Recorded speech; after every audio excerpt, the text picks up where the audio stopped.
All right, what's going on, everybody? Let me know down in the comments if you can hear me. We got USC and Notre Dame. Here is the kickoff from Notre Dame to start. Here goes out of bounds. Some big news here for the Trojans of Southern Cal is Zachariah Branch is in the football game for them, so that gives them an elite playmaker on the outside. Would have been a big loss had he not been able to go, but he is able to go and USC has it first and 10 from the 25.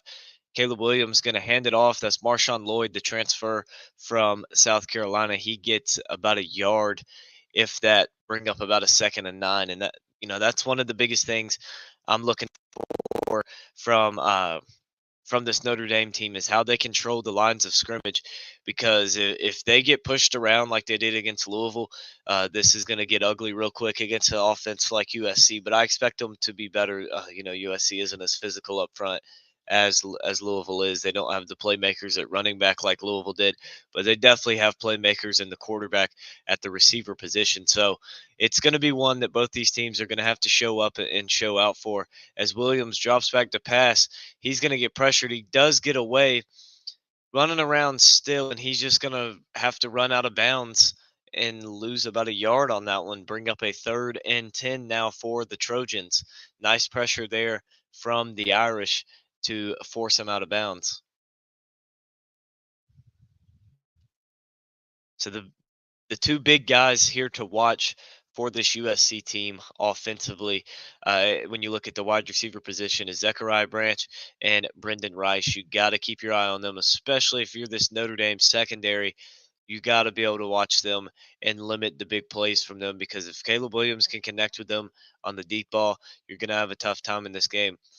Williams dropping back to throw on 3rd and 9. He's got a nice pass complete to Rice there, and I believe, yeah, that'll be a first down here.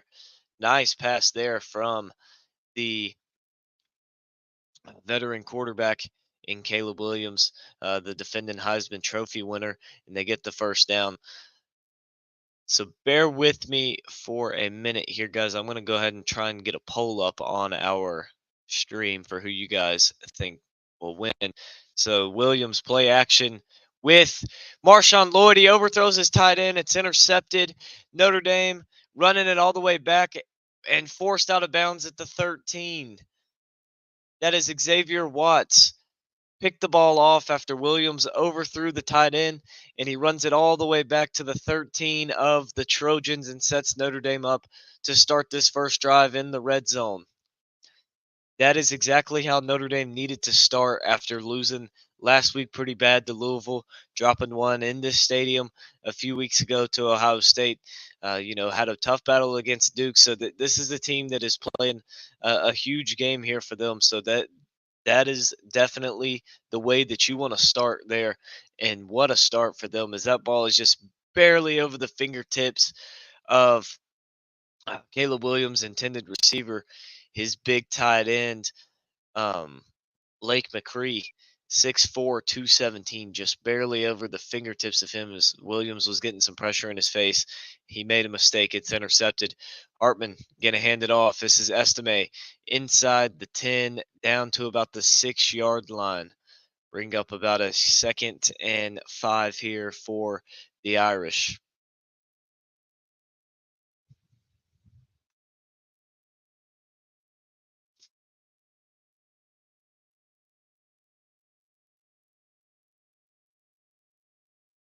Sam Hartman last week struggled 5 turnovers, 3 interceptions, 2 fumbles against Louisville. He was not good at all. Looking to bounce back here,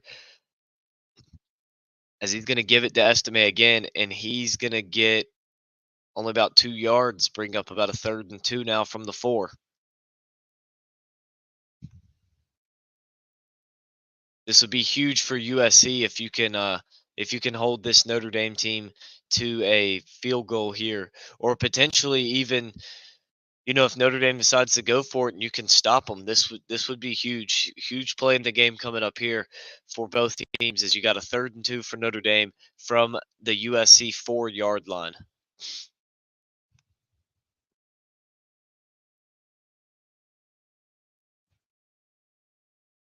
Hartman gonna throw it, and he's got his man. Touchdown Irish. They got um who was that? They got Payne coming across the middle, and they flip it to him, and he's in for the touchdown. They had him on a little crossing route, flip it to him. Not even a great pass there from Hartman, but he was just wide open as he broke across through the middle of the line of scrimmage and off to the flat.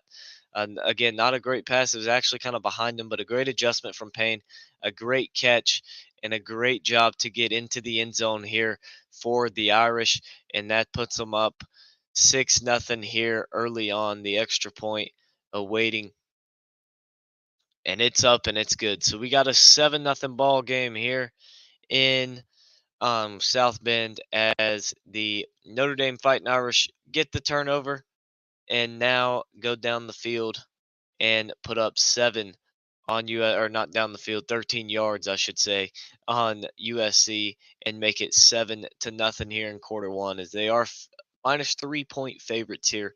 So it's they're expecting them to win. Vegas is, which I was a little bit surprised by.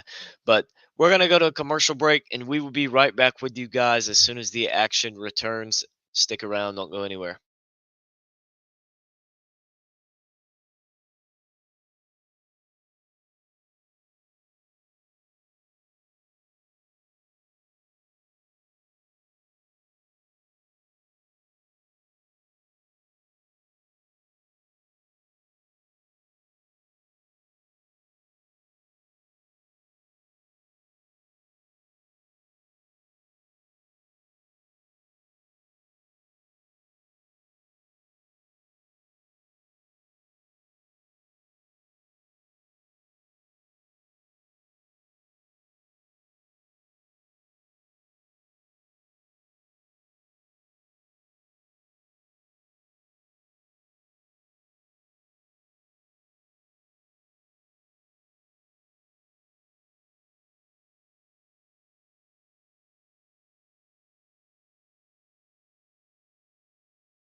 All right, so we are back with you guys. Thank you for sticking around. Make sure you go subscribe to all three of the channels. Make sure you subscribe to American Football Network.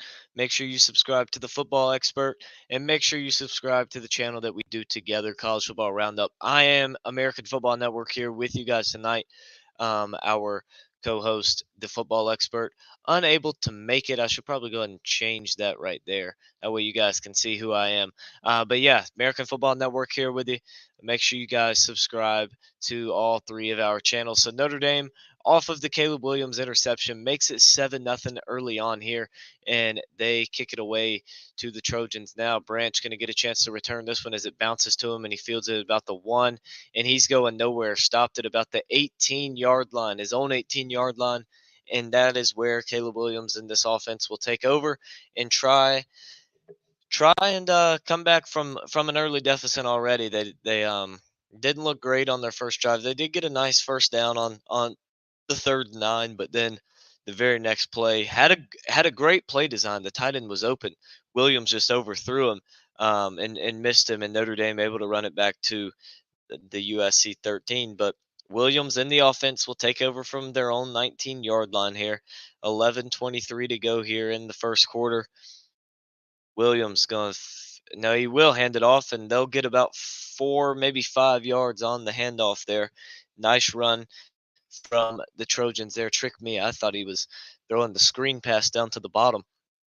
of the set, but no, he did hand it off, trick Notre Dame a little bit there, gets about 5, bring up a 2nd and 5, empty backfield for him this time, looking, he's going to throw it over the middle, and they're going to get, yeah, that's pass interference all day long there on Benjamin Morrison, I believe that was in coverage. Is that was, I mean, that wasn't even really even close. It wasn't a great pass from Caleb Williams, but by the time the ball got to where you could see the receiver on the camera, Notre Dame had tackled him. Yeah, they okay, so they get him with holding. It was before the pass was in the air, but the Notre Dame guy was just laying on top of the receiver. So that'll give USC 10 yards and a first down up to, I believe, the 40 they are at now. As yeah, he's holding them, and they just kind of fall down on top of each other as they're at the 34. Okay. As Williams going to keep it, delayed QB run, bounces it outside, and he's going to get to about the 38-yard line, about a 4-yard gain here for the Trojans on first down, bring up about a 2nd and 6. So make sure you guys help me hit my goal of 1,100 subscribers by the end of October. We are at 1,052 right now, so 48 away. Make sure you guys go over to American Football Network, hit that subscribe button, help me out. I believe the football expert is shooting for 1,300, I think. And over at College Football Roundup, we're shooting for 50 subscribers by the end of the season. We're at 29 right now, so if 21 of you could help us out, that would be much appreciated. As we got flags on the play, looks like a false start on the Trojans.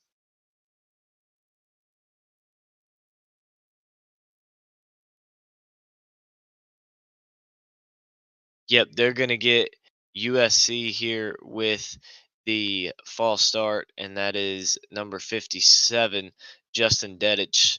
The believe he's the center for them. As they get him for the false start. Yeah, he's the center.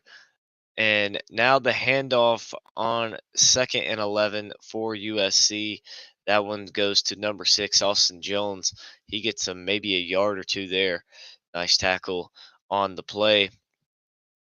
Bring up about a 3rd and 10 here for the Trojans as they are not looking too good right now offensively. Yeah, 3rd and 8 for them. They give them 3. I guess they pushed the pile a little bit more than I had initially realized. But yeah, 3rd and 8 from the 36. Williams drops back to pass. He's looking down the field and he's going to throw it back across the middle to his receiver who's going to be stopped short of the line. That was Taj Washington there that made the catch on that one.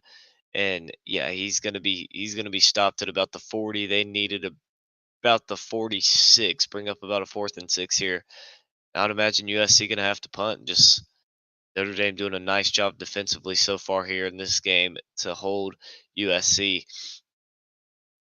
And as bad as USC's defense is, be careful because if this offense can't do anything, this game may get ugly quickly here for Notre Dame as the fair catch is made there at the 13. So Lincoln Riley looks a little unhappy, but not too unhappy so far. Um, still looks kind of calm and confident, but we'll see how that changes throughout the rest of the game. But we're gonna take a quick break, and we will be back with you guys here shortly. Don't go anywhere.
So Notre Dame taking over here from their own 14. Estime on the first down carry, and he's going to have a first down up to the 25-yard line here as this Notre Dame offense is looking very sharp. Obviously, they haven't done a whole lot. They haven't had the ball a whole long, as it looks like a USC player is down on the sideline. I don't know if that's Max Williams or Mario Williams. I don't know if that was because it's on the USC sideline, so I don't know if somebody got hit on the sideline or if it was.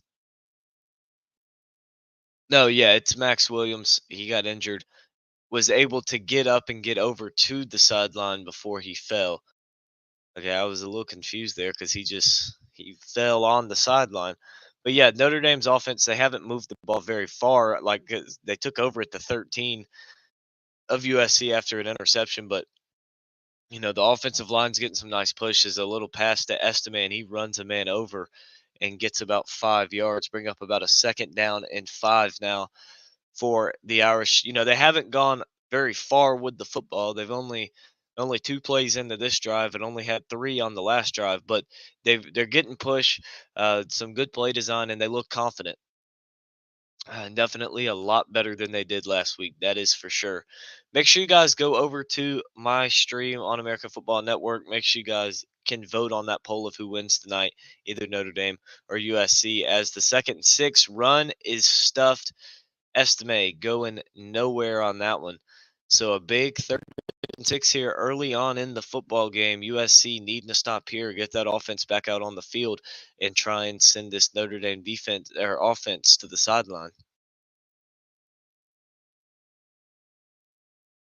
The whole team there just swarmed to Estime. They had 8 guys around him.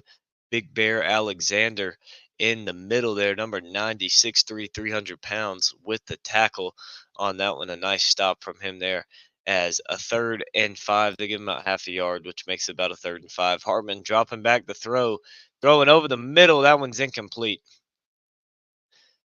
Saw his man late.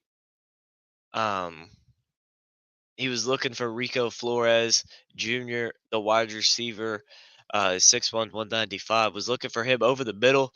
Just kind of seen him late, and it went straight through his hands, but he got lit up as soon as that ball went through his hands. He took about a step after touching the football and got absolutely lit up. So even if he was somehow was able to hang on to that one, he's probably dropping it anyways because he got blown up. So the fair catch from Zechariah Branch at the 33 of USC, and that is where they will take over with 6:38 to go here in the first quarter. But we're going to take a quick break. Make sure you guys during the break go over to my stream on American Football Network, vote on our poll of who wins tonight, either Notre Dame, USC. We're shooting for 45 votes over there, so make sure you guys go vote on the poll. Let us know who you think wins, USC or Notre Dame.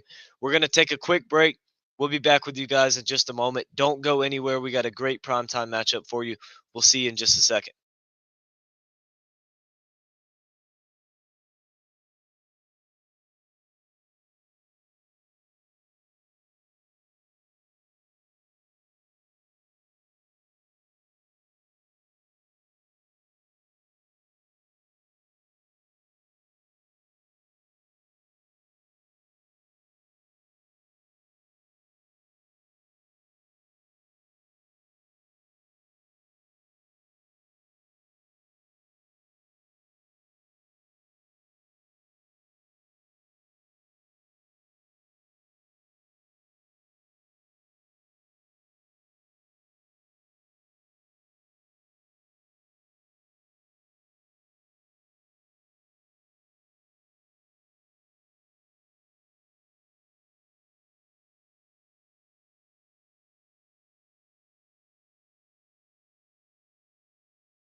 All right, we are back. We appreciate all of you that stuck around through the break. Again, make sure you guys go subscribe to American Football Network, the Football Expert, and College Football Roundup. Make sure you subscribe to all of those. Check us all out. I am American Football Network co-host tonight, unable to join us, the Football Expert. We've done a lot of streams together. We've had a lot of fun on here. If you guys missed it, go over to my channel. I got a little cut from our Notre Dame Ohio State preview. He's a big Notre Dame fan. Go watch that cut of him reacting to the final 2 or 3 minutes of that football game. Hilarious, must watch. Caleb Williams, 1st and 10, gonna have plenty of time to throw here. Now he's gonna step up and he's gonna run and he's gonna get the edge and he gets a first down up to about the 44-yard line, getting it done with his legs. Not much passing been able to go on for the Trojans here today so far. Notre Dame secondary and defense as a whole doing a good job of getting some pressure on that USC offensive line and doing a good job of locking these receivers up down the field. Hopefully, for you Irish fans, they can continue that up. For you USC fans, hopefully they can start breaking this Notre Dame defense a little bit. But looks like they're going to get a holding penalty here. Yeah, they're going to get Cam Hart for holding there at the beginning of the play. So they'll get some extra yards now as they're up. USC is up into Notre Dame territory. Handoff on the first play there in Notre Dame territory to Austin Jones, and he gets maybe a yard there on that one. Notre Dame really did a nice job of swallowing him up there on that one, not letting him get free. Bring up about a 2nd and 9 as we're under 6 to go here in the first quarter. Make sure you guys go over to American Football Network. If you're not already over there, vote on that poll in the chat. Who wins tonight, USC or Notre Dame? Right now, we only got 2 votes in. We got a 50-50 tie between USC and Notre Dame. So get your team to the top. Get your team voted to win as Caleb Williams, 2nd and 9, dropping back to throw. Again, he's going to look over the middle, and he's got a man that is number 15, Dorian Singer from Phoenix, 6 foot, 172-pound wide receiver. He's got the catch there, and the first down for the Trojans of USC is there to about the 34-yard line of Notre Dame. A handoff here. See who that is. That appears to be Jones again, and yes, Austin Jones again on the carry, and he still not much running room for USC. They're not getting a whole lot of push here against this Notre Dame defensive front. But I do like this from USC, the fact that they are willing to run the football so far, because that's something they haven't really done a whole lot this season. They haven't really tried to develop a huge run game, but they're trying early on in this one. Is Williams going to dump it off to Branch, and he's going to get – did he stay in bounds and get a first down? He did. Insane footwork there from Branch to stay in bounds. Looked like he was going to be pushed out about 2 or 3 yards short. Okay, they are saying he stepped out of bounds, I believe, here. Yeah, it looked like he was being pushed out of bounds, and he almost stayed in. Um, so, yeah, we got 3 votes in the poll. Notre Dame leading 2 votes to 1. We're trying to – no, they are going to give him the first down. Wow, what a play from Branch. We're trying to get our goal on votes is 45. Right now we have 3, so we need 42 more of them as they're going to get USC for a push off there on that pass. Singer clearly pushed off of Benjamin Morrison. Or are they getting Notre Dame? Okay, never mind. They originally called Benjamin Morrison for pass interference. Then they flipped it. He had got the wrong thing in it, and USC does get called for the pass interference. But let's go ahead and get those votes. Our goal is 45 on that. We got 4 right now, 50-50 split. Get your team in the lead. Then you look at our likes. We only got 1 like, man. We got 109 views already. We only got 1 like. We got 17 of you in the chat now. We're trying to hit 35 likes by the end of the night. So hit that like button. Let's go, let's go, let's go. Let's get some subscribers in here. Uh, Join the club. Subscribe to all three channels: College Football Roundup, American Football Network, and the Football Expert. But Caleb Williams, first and 25. They got a nice little pass there to who's that? It looks like that is number 9 for the Trojans, Michael Jackson the third. He gets about 7 as they just showed now on the TV Max Williams, the safety for USC, being taken back. They get Notre Dame with a penalty. I believe that's Morrison. They're going to get Morrison, yeah, with illegal hands to the face. That's a huge penalty, but an obvious one there is he's just pushing his whole helmet back. Um, Taj Washington, nice job to block there. Well, I wouldn't even say a nice job to block, as he just nice way to accept the hands to the face to get the penalty. So that puts USC all the way up at the 14-yard line of Notre Dame. This offense is going down the field here. It hasn't looked pretty, but they've moved the football. The swing pass to Marshawn Lloyd, he's going to get hit behind the line, but he is going to break a tackle and end up getting about 1, maybe 2 yards on first down. Bring up about a second and 8.5 here for the Trojans. We got 5 votes in now, 60% for Notre Dame, 40% for USC. Let's keep getting those votes in. Let's get those likes in. Let's get some subscribers. Let's go, let's go, let's go. We appreciate all the support from all of you guys. We're already almost at 150 views here on American Football Network. Our other channels that this is being streamed to as well are doing great. Make sure you subscribe to all three: College Football Roundup, American Football Network, and the Football Expert. As the second 9 is going to be a handoff to Lloyd, and he gets down inside the 10 to about the 8-yard line. They need about the 3.5 for a first down here, so it'll be about a third and 5.5. But make sure you subscribe to all three of those channels. The Football Expert, our co-host, unable to join us. He might be able to join us for halftime.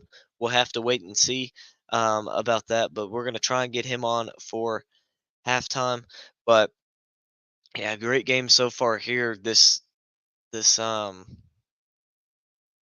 see, USC is has moved the football down the field pretty well. It hasn't been pretty, but they've moved the football. Caleb Williams dropping back on a 3rd and 6. He's going to throw a little screen pass, and that is going to get blown up. Cam Hart stepping up to light Michael Jackson the third up on the little screen pass, and USC is forced to kick a field goal here inside the 10-yard line.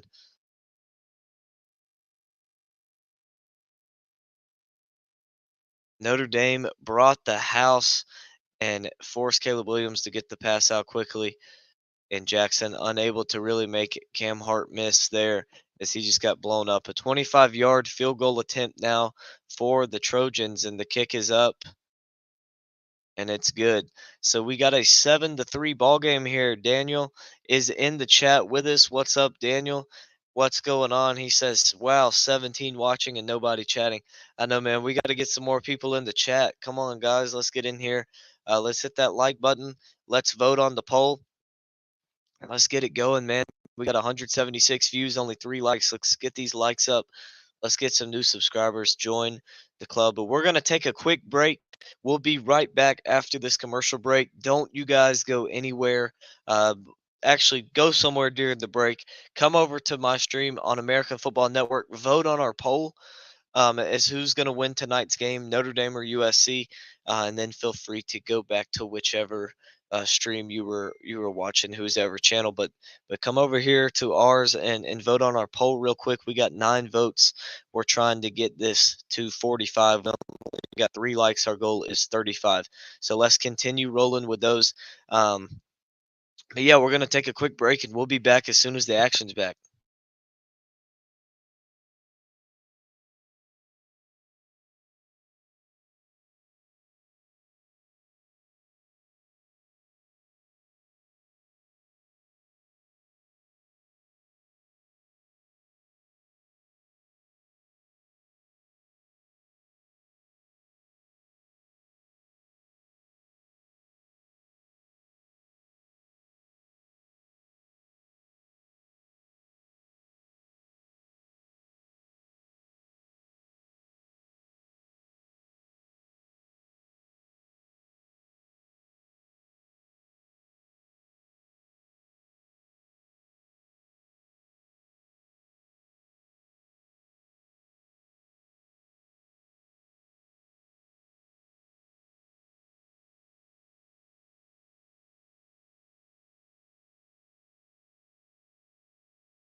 All right, so we are back.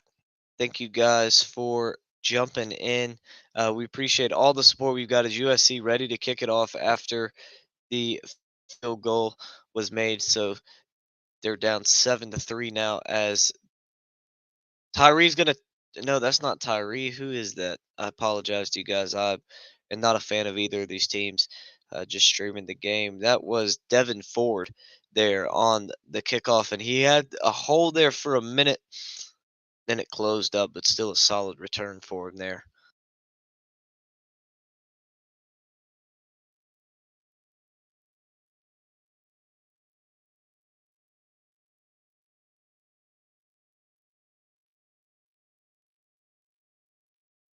So yeah, Max Williams, the safety for USC, unlikely to return. Come on, let's get some chats in here. Drop some score predictions. Drop who you think's gonna win. Um, Help us out. But the run there for Notre Dame was to number 12, Jeremiah Love, lit up on the play behind the line of scrimmage for a loss of about a yard there by who was that? Was that yeah by uh Tackett Curtis there behind the line, bring up a second 11. Hartman going to drop the throw, looks left, got it to his man. That is number 80, Jordan Faison. You Notre Dame fans can help me with the pronunciation. I'm not very good with the names there. But let's get some votes in, guys. We got 15 votes. We're shooting for 45 on our poll over on American Football Network. We got 3 likes. For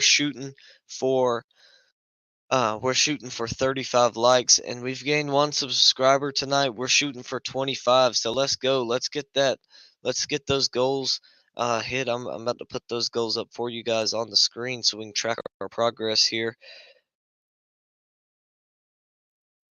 But that is the end of the first quarter here in South Bend. Notre Dame leads it 7-3. We're going to take a quick break, but we will be back with you guys in just a moment. During the break, make sure you go over to American Football Network, to my channel, to our stream. Vote on our poll for this week's game, who you think will win tonight. Let us know who you think will win. Hit the like button while you're over there. Hit the subscribe button while you're over there. Go subscribe and like all 3 of the channel streams, whether that be on American Football Network, The Football Expert, or College Football Roundup. Check out all of those and subscribe to them. So we appreciate all of you guys tuning in, and we'll be back in just a moment with you guys.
All right, so we are back here. It is the start of the second quarter, and Notre Dame sees themselves facing a 3rd and 4 here. And a big 3rd and 4. USC got a little bit of momentum back as they went down the field and got inside the 10-yard line. Now they had to settle for a field goal, but they did get inside the 10-yard line. As there is a nice pass, and Notre Dame receiver 4, who is that? And I apologize to you guys. That is Chris Tyree. Big catch on the little bubble screen, and he runs up past midfield into USC territory. 1st and 10 for the Fighting Irish here.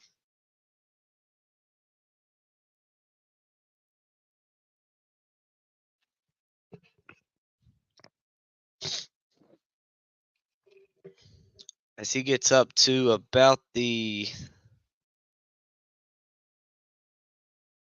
about the 42-yard line.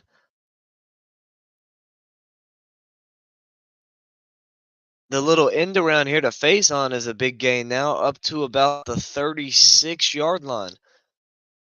So Notre Dame back-to-back chunk plays. They're moving along pretty well here on this one.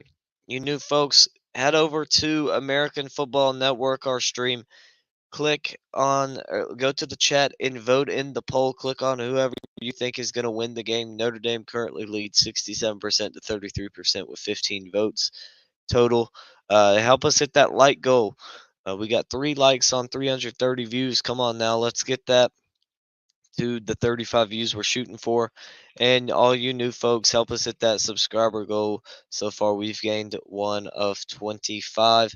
If we can get 25 subscribers, I'll feel great about hitting my goal of 1,100 by the end of October. So head over there to American Football Network, check us out, subscribe, and hit the like button and vote in our poll. So Sam Hartman on the 2nd and 7 drops back, throws over the middle. Weird ball there, looking for Tyree inside the 10, hits off of his face mask and bounces pretty far back, but does bounce off of his face mask and get out of bounds. That one could have been dangerous had it bounced the other way for either team, as Notre Dame had a man behind him in the end zone. So that one could have got real weird, but ultimately the ball just bounces out of play and lands no harm.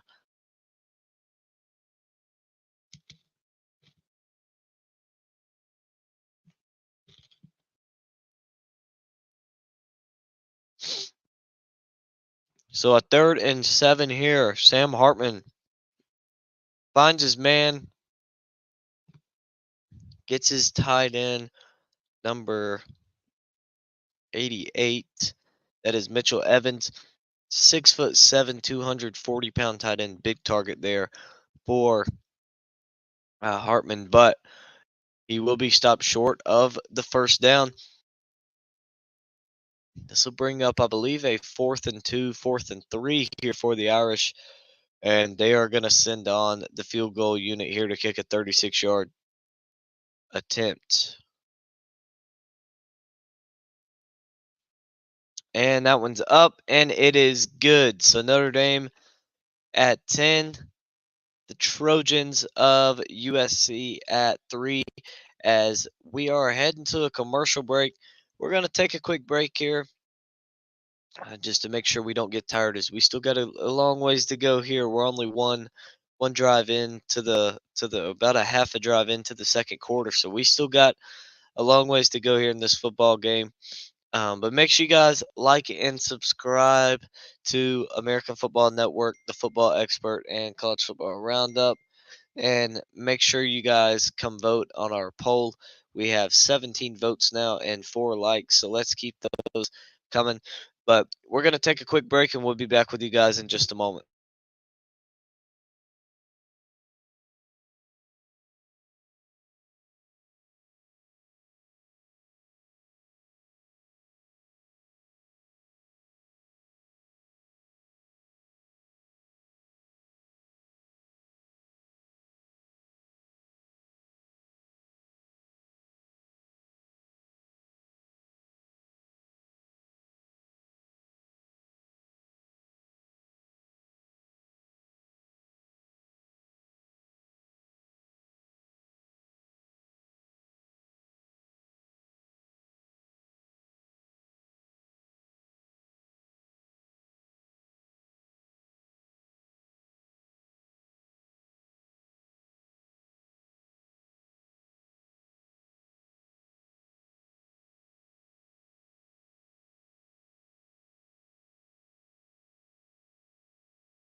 All right, we are back as Notre Dame is about to kick off to the USC Trojans, and they're going to get their third possession. So right now, kind of the difference in the football game is that interception from Caleb Williams that led to the very short field for Notre Dame. Um, we got 21 votes in our poll right now. Of our goal of 45, we got 4 likes of our goal of 35. And let me go check subscribers. Um, Let me go check subscribers. Let me make sure. I believe we still only have gained one. Nope, we've gained two now. So that's great. We've gained 2 subscribers. Let's keep it going. We got Tara Dawkins in the comments. Hello, what's going on, Tara? Let us know who you're cheering from and where you're watching from. That's going to be our question of the day. Is it's going to be a 3-part question whenever you comment. Let us know who you're cheering for, where you're cheering from, and your favorite fall activity since it is, it's fall weather pretty much in most places throughout the country. Certainly here tonight in this one, as it's, I believe they said 52 degrees pregame. So it's definitely getting down to that fall weather for sure. As we got 24 votes, 71% saying Notre Dame, 29% saying USC. So pretty pretty one-sided there. You USC fans better get in on that one. Show your team some support. My goodness, but nice catch there. Yeah, he caught it. Nice catch there from, let's see, number 16. That'll be Taj Washington. Oh, not a catch, fake or end around, fake double reverse, and he got the first down. Did get, gosh, he got helicoptered at the end of that. I was trying to see how many people we had in the poll. Didn't see it. Look back up. He's getting helicoptered. Um, so let's see here. Caleb Williams, 35 for USC. Tara says from South Carolina, cheering for Notre Dame. That's what's up. I'm from South Carolina as well. What part of South Carolina are you cheering from tonight? She says rock hounding. Nice, nice. We got Tyler in here from Chattanooga, Tennessee. Love to see all the people from around the country joining in to today's stream. As the handoff to Jones, he gets nothing there, and that'll bring up about a 3rd and 4 now. So Notre Dame fans really starting to get into this one now. Lincoln Riley looks a little bit upset here. Tara says from Westminster, nice. That's very close, very close. Only about 40 minutes away from me. Dave Anderson says, "How about Dan Lanning doing his best Mario Cristobal coaching job?" Yeah, man. I was so frustrated as somebody who picked Oregon to win the football game. Whenever they went for it on the 4th down at midfield, punt the football and make Washington go 90 plus yards down the field in 2 minutes with no timeouts. Like, I get they're an explosive offense, but 90 yards in 2 minutes with no timeouts is a lot better than 50 yards in 2 minutes. As Williams, after the first down, is going to throw it out. They're going to throw a flag, and I think they're going to say Caleb Williams was past the line of scrimmage here. And this one will be close.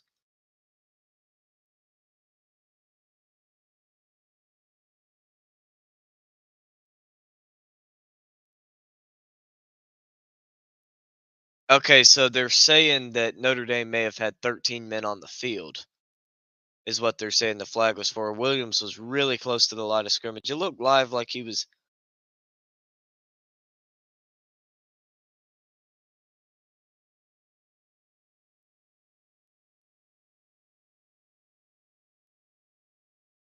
Okay, so they get Notre Dame with an illegal substitution, 13 men on the field, or 12 men on the field. For USC, they get ineligible receiver. So that will be offsetting penalties, and those will take over. Yeah, Notre Dame, 13 men on the field. Wow. So first they go with 10 men on the field against Ohio State. Now against USC, they decide, you know what, we're going to run 13 out on the field. Um, so still some of those problems for Notre Dame. They got to get those They got to get those under control. But the huge throw down the sideline for USC. The pass is caught, but they say he was out of bounds. That is Brendan Rice, a huge catch. First time he's really got involved in this game, really. The 6'2", 204-pound wide receiver, he's a star for him. Yeah, not able to stay in bounds. The ball kind of let him out, and nice job from Benjamin Morrison there. As I love the referees letting them play, both of them pulling and grabbing on each other the whole route. I love that they're not trying to call a foul and go one way against somebody that they're just letting them play. So a 2nd and 10 from their own 45 here. They're going to run it with Marshawn Lloyd. He's going to get the edge, and he's going to get up across midfield, and now he's going to be hit. I don't think that was a late hit. No, not a late hit out of bounds. As he was, I mean, he was running out of bounds. It was very close, but not quite the late hit out of bounds. Um, let's come on, let's hit those goals. Let's keep these these numbers rolling in for us, as it's been a good night already with what we've got. Um, already gained 2 subs. We got 6 likes. We got 27 votes on our poll. Let's hit those goals. As Lloyd on the 3rd and 3 is going to lose about a yard or two going nowhere. Nowhere. I don't like that from USC to run the football in that situation, and now they're going to have to punt it away to Notre Dame and hope their defense can get a stop here.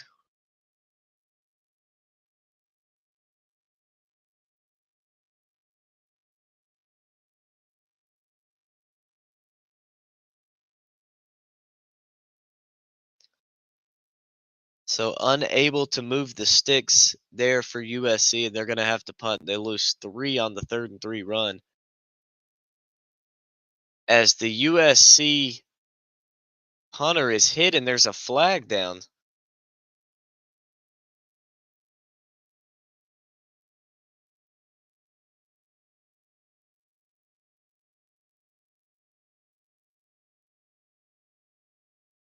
This will depend on, it's going to be a 5-yard penalty running into the kicker.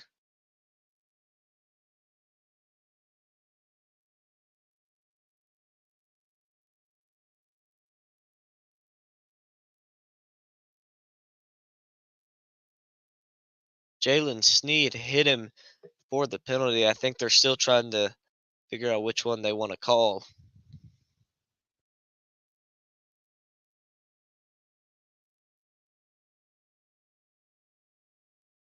Yeah, so they're going to call it running into the kicker. That'll be a 5-yard penalty for USC, and are they might go for it here, because I believe they're going to have a 4th and 1 in Notre Dame territory.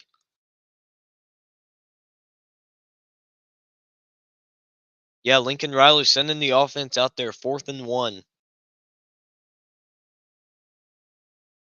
Tyler, USC fan in here. Good to have you, my man. Let's got a nice diverse audience in terms of who they're cheering for. Williams gonna keep it, and he's gonna get the first down inside the 40 to the 38. So the penalty on Jalen Sneed, a killer for Notre Dame, and it results in USC having it first down now at the 38-yard line of the Irish. Williams um, just able to outrun the defender for Notre Dame there. That's number 0, Xavier Watts. Just outruns him, beats him to the corner, and turns upfield and gets a nice gain there. As on the Williams on the play action now, tries to drop this one in Taj Washington, but that one will be incomplete. Bring up a 2nd and 10. This offense has moved the ball down the field, but they've been helped by penalties from Notre Dame. And, even when they are moving the ball down the field, it hasn't looked very pretty for them. It hasn't been pretty for them at all. But, um, nonetheless, they've moved it down the last 2 drives that they've had.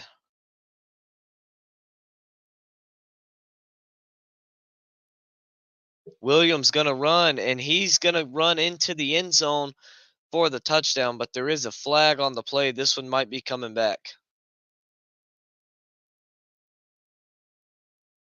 Yeah, they're going to get USC with holding here.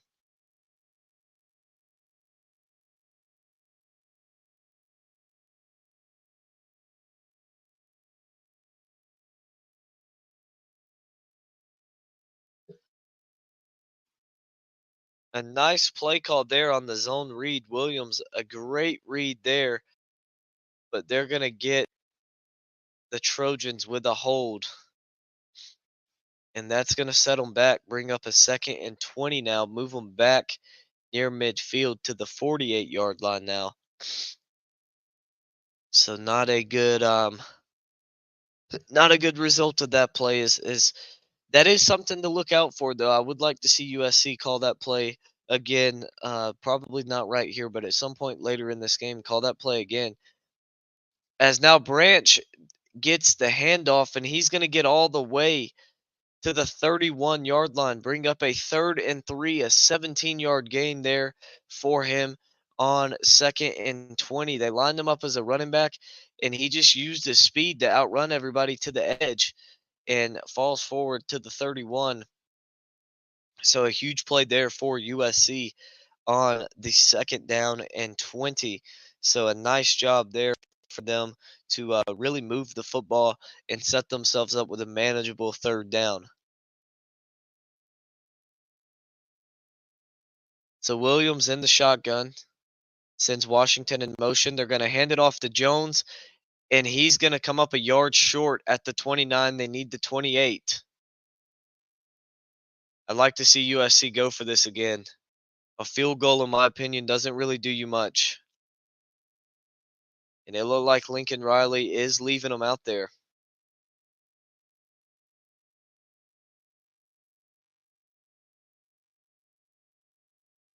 Yeah, he's leaving them in there to go for it here. They got a yard to go from the 29 to the 28. Williams in the shotgun. Got 2 wide receivers to the bottom, a tight end and a running back. And Notre Dame blows that play up. They lose about 4, maybe 5 yards on the play. And again, this is the problem I have with these play calls. I can't stand them. You have 1 yard to go. Why are you sending the ball backwards 3 yards to hand the football off? Put the quarterback right up behind the center, call hut, and shove him across the first down marker. There's no rule against it. Um, so take advantage of it. Take advantage of it. Run the QB sneak and push him in. I don't I hate that play call. Why are you sending the ball 3 yards back when you need to go 1 yard forward? Makes no sense. But nonetheless, USC goes for it and they don't get it. So Notre Dame going to take over with some pretty good field position and a 10-3 lead here, and they are looking to extend this and make this a 2 possession game. But we're going to take a quick break here. Make sure you guys don't go anywhere.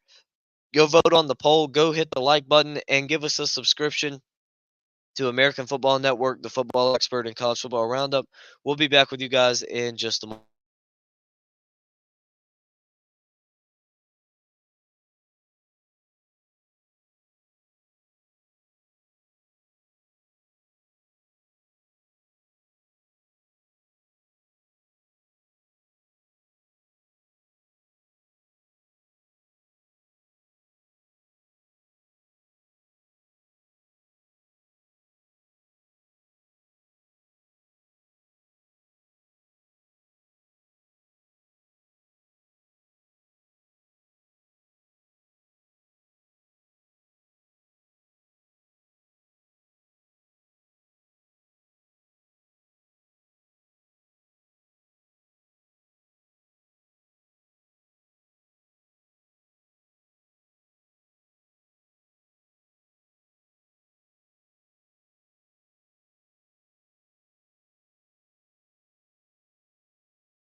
All right, so we are back. I appreciate the two of you who subscribed over the break. We're now at 4 out of 25 on our sub goal. We got 8 likes out of our 35 for our goal, and our poll votes are closing in. We got 33 out of 45 votes so far. Probably should have set that poll vote, the the vote on the poll a little bit higher, as we're already up over 800 views. That is incredible. We appreciate all of you guys who are tuning in tonight. We've got a lot of you, a huge crowd. Let's keep it rolling. Let's get some chats in as Hartman going deep here on the 2nd and 6, and that one will be incomplete. Kind of overthrew his man. They got a little bit tangled up. No flag. Well, not one you want to throw it on, but one that's just a little unfortunate. Both guys kind of getting tangled up. Nobody fell, but um, just tangled up running down the field slows them down. But it's been a very fun game so far. As wow, one of the biggest scores I want to point out real quick right here before uh real quick is Arizona up 20-6 on Washington State here at halftime. Wow. Did not see that coming. I thought Washington State was having a bounce back week. But 3rd and 6, Hartman getting pressure, throws over the middle, and it's going to be dropped. It's going to be dropped.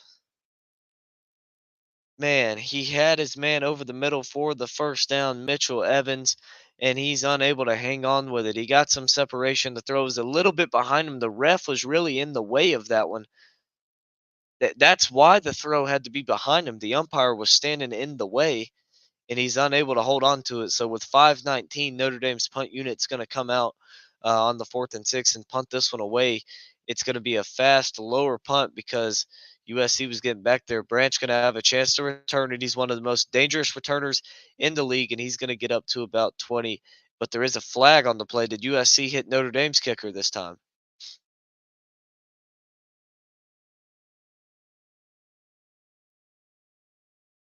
That penalty marker came out quick right after Branch caught it. Maybe a block in the back, or did they hit Notre Dame's kicker?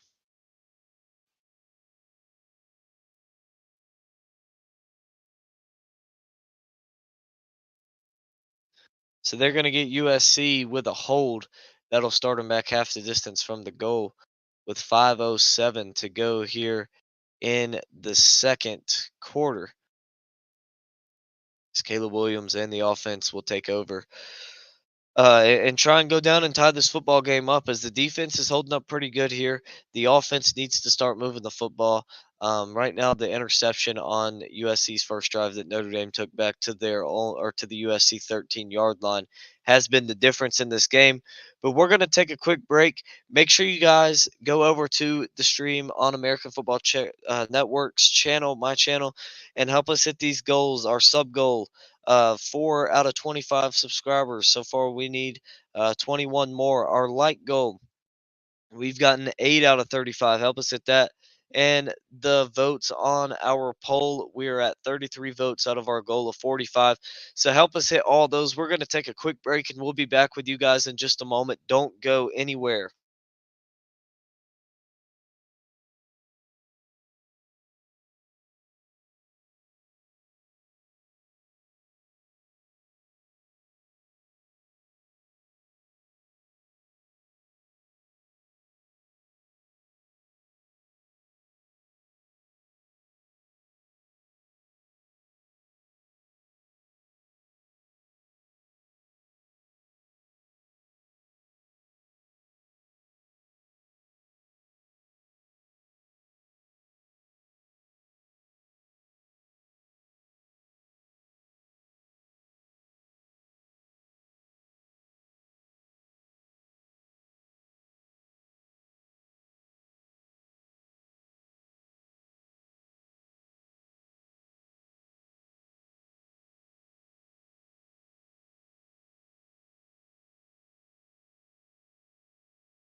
All right, so we are back. Williams and the Trojans take over from the 5, looking for Rice there on the quick slant, and that one is broken up. Benjamin Morrison in coverage there.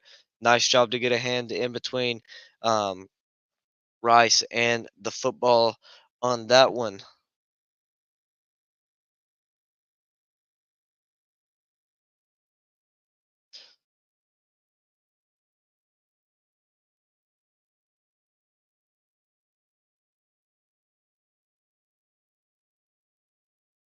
So 2nd and 10 now from the 6. Williams going to fake the handoff, going to give it to Branch on the screen, and he's going to get close to a first down. We'll see where they spot him at if he gets the first down. But the sidearm throw from Williams kind of falling backwards delivers a strike to Branch. And yeah, he gets the first down to the 11-yard line. Excuse me, to the 16-yard line. I don't know what I was thinking with the 11. Been a long day. But Williams has it at the 16. He drops back to throw. He gets pressured, steps up in the pocket, delivers a throw, but it's intercepted again. Xavier Watts, his second interception,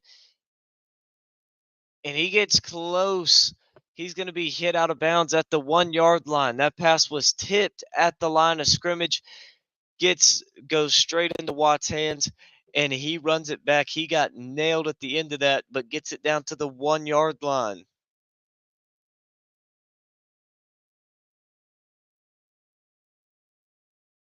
Williams had a man open on that one, but Notre Dame defensive line able to get their hands up, tip it. Yeah, able to tip it, and Watts bringing it back the other way on the interception.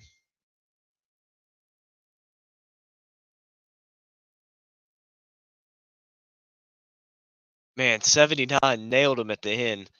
He put a shoulder right into his chest. Big offensive lineman for USC. He nailed him. Um,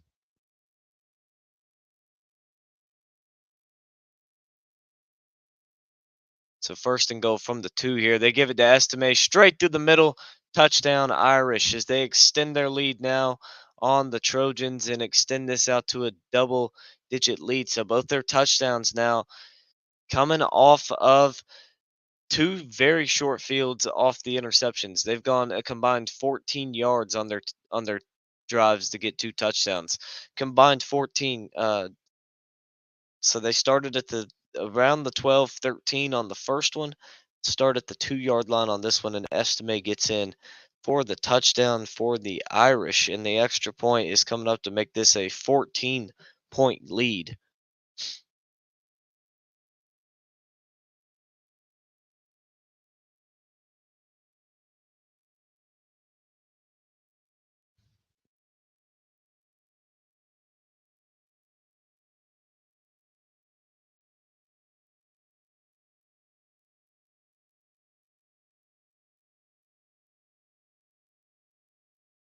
USC in some trouble here in South Bend, down 14 points, 17-3. They're going to have to respond, and they don't have a lot of time before halftime to do it. Probably need at least a field goal here before the half. Um, but they're struggling right now, kind of spiraling a little bit.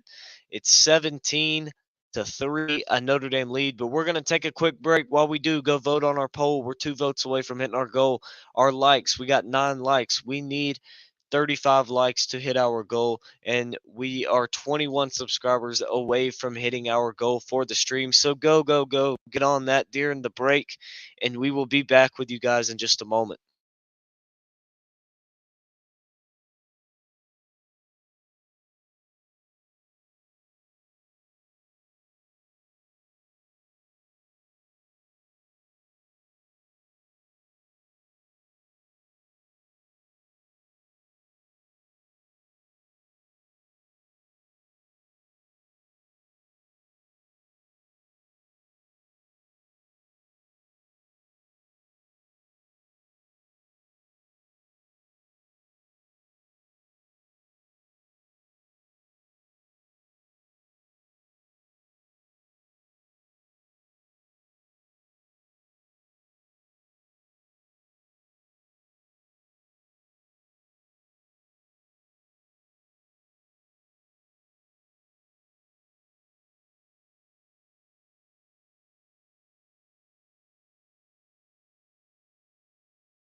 So we are back in a frustrating night for Caleb Williams and this offense so far. They've had two drives where they've moved the ball down the field pretty well. They got inside the 10 on one and only came away with a field goal. Got stopped on a 4th and 1 on the other one at about the 30-yard line of Notre Dame. And the two picks from Caleb Williams, one was tipped, the other one he was hit and just barely overthrew his man, and that's been the difference in the football game. But they take over from the 25 here, and he's going deep and just can't connect with Taj Washington deep down the field. As this offense just does not look in sync. Notre Dame doing a very good job defensively against them here in this one. As we got Reichley Ruby in the chat saying, "Go Irish." Notre Dame fan here. So help us here on American Football Network of 25 or 21 more subscribers. We need 35 likes. We've got 9 so far, and I believe we already hit our goal on our polls or on the votes on our poll. Also, make sure you guys go subscribe to the Football Expert and College Football Roundup. Subscribe to those channels and check them out. As Caleb Williams and this USC offense moving the ball up a little bit now, they got a first down. Um, Caleb Williams gonna just throw this one away here. So 3:42 to go. Both teams still with 3 timeouts, and USC has the ball 2nd and 10 at their own 35-yard line. So plenty of time for both teams to do something with the football. USC, they got plenty of time to go down and score. Notre Dame has plenty of time to stop them and score, especially with each team having those 3 timeouts. So still a lot of football to be played here in the second quarter before we go to halftime. Caleb Williams on the play action. He's going to roll out. He's going to throw it back across his body, and it's another interception. Benjamin Morrison with the pick.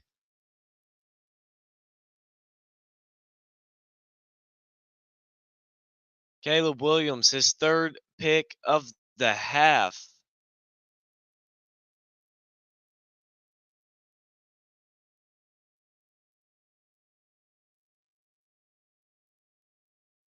Yeah, Notre Dame, they collapse the pocket on him. He just tries to make a play, but sees his man too late. Doesn't see Morrison float over off of his man either.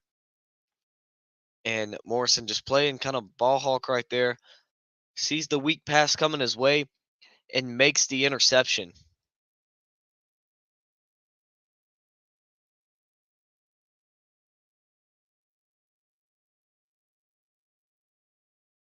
That is the first career game for Caleb Williams with 3 interceptions. Now Notre Dame's got a man running wide open down the sideline, complete for the first down. Sam Hartman. Haven't seen a whole lot of him today, as that is a good thing, as the Notre Dame offense has been scoring fast. As that pass is complete, Rico Flores down the sideline gets all the way down to the 26-yard line of USC here. So 3 minutes to go in the half. Notre Dame looking to make this a 24-3 game. Hartman going to step up and run with it. He'll get a first down to the 14. Each first down this Notre Dame offense gets, the more this crowd's getting behind them.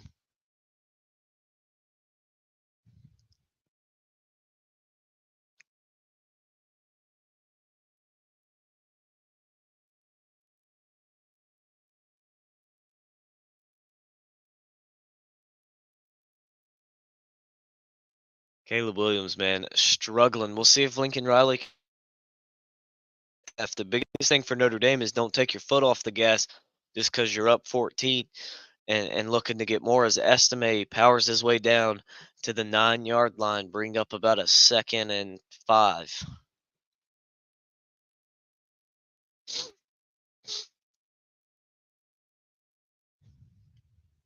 Caleb Williams and Lincoln Riley talking to each other, kind of talking things over. we'll see what they can get going because they're gonna need some kind of magic from Caleb Williams here if they are if they're gonna get back into this one because right now things just are not looking good at all for him. As Estime gonna power his way down now, close to a touchdown. Is he in? We'll have to see. They're gonna mark him about a half a yard short. Yeah, they're gonna mark him down at the half-yard line. Estimate almost in for his second touchdown. I just give it to him again right here. Let him finish the job off.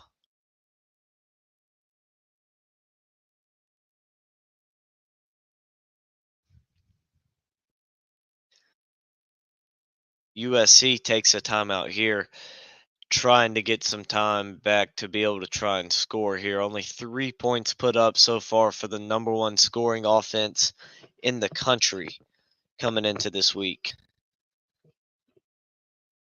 As the guys for USC's offense over on the sideline, they seem to be pretty relaxed and like it's no big deal, but I would be very concerned if I were them at the way that Notre Dame has stopped them and the way that they've played. Um, I'd be very concerned right now if I were them. As we got Kid Cowboy number 66 getting in saying QB playing like the Cowboys QB. Yeah, yeah, you could you could say Caleb Williams is playing like Prescott against the Niners or pretty much any good team Prescott faces. That's a I'd say that's a solid comparison for this game. Now, obviously in college, Caleb Williams has been pretty incredible, especially in this game last year. His estimate into the end zone, touchdown, Fighting Irish. But yeah, I think that's a pretty fair comparison there for this game is the way Dak Prescott has played and the way that Caleb Williams is playing in this one tonight. But Notre Dame up 20 points right now, trying to go up 21 with the extra point pending. And what's crazy is you look at the points off turnovers. Notre Dame has 21, assuming they make the extra point, which they do. So they have 21 points off turnovers. Other than that, they have 3 points. The teams are even other than the turnovers, and that's what's killing them right now. And that's really what killed Notre Dame last week was the turnovers from them against Louisville. Hartman had 5 of them. Now you've got 3 turnovers from Caleb Williams. You've got a defensive stop on fourth down. So, it's looking good for Notre Dame. The swings of momentum is what's been good. They haven't moved the ball very well or done much against USC's defense. Um, Against USC's defense, whenever they just take over after a punt or a a turnover on downs or a field goal that USC's got. But whenever USC has turned the ball over and it's the just quick change, the huge momentum boost for the Irish, that has changed so much in the way that this defense has been looking. So this is going to be something to see if we got Yo. He says, let's see. As a fan of neither team, yes, I agree 100%. I want to see a comeback. I want to see this become a game. Just, just for pure entertainment, considering I don't cheer for either one of these teams. I would like to see that for entertainment reasons. Um,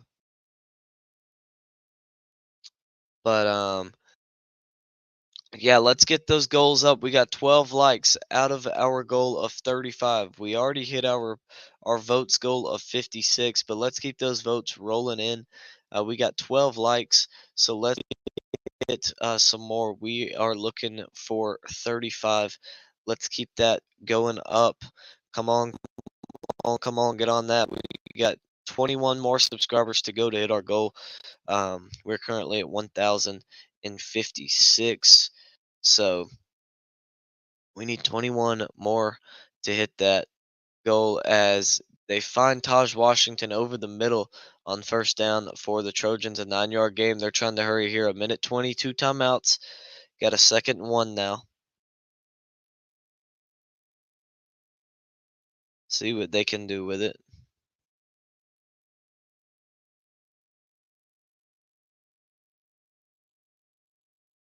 Taking a lot of time here, down to a minute. And Williams over the middle. He's got his man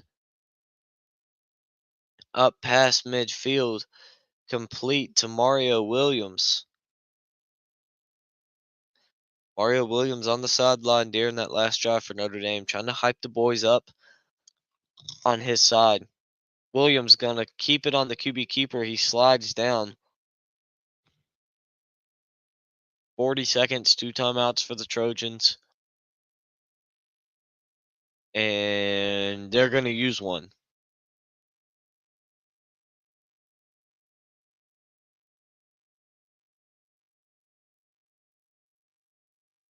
Yeah, they're gonna use one. So one timeout to go, 39 seconds. They're in Notre Dame territory. Would be a very positive sign. Um,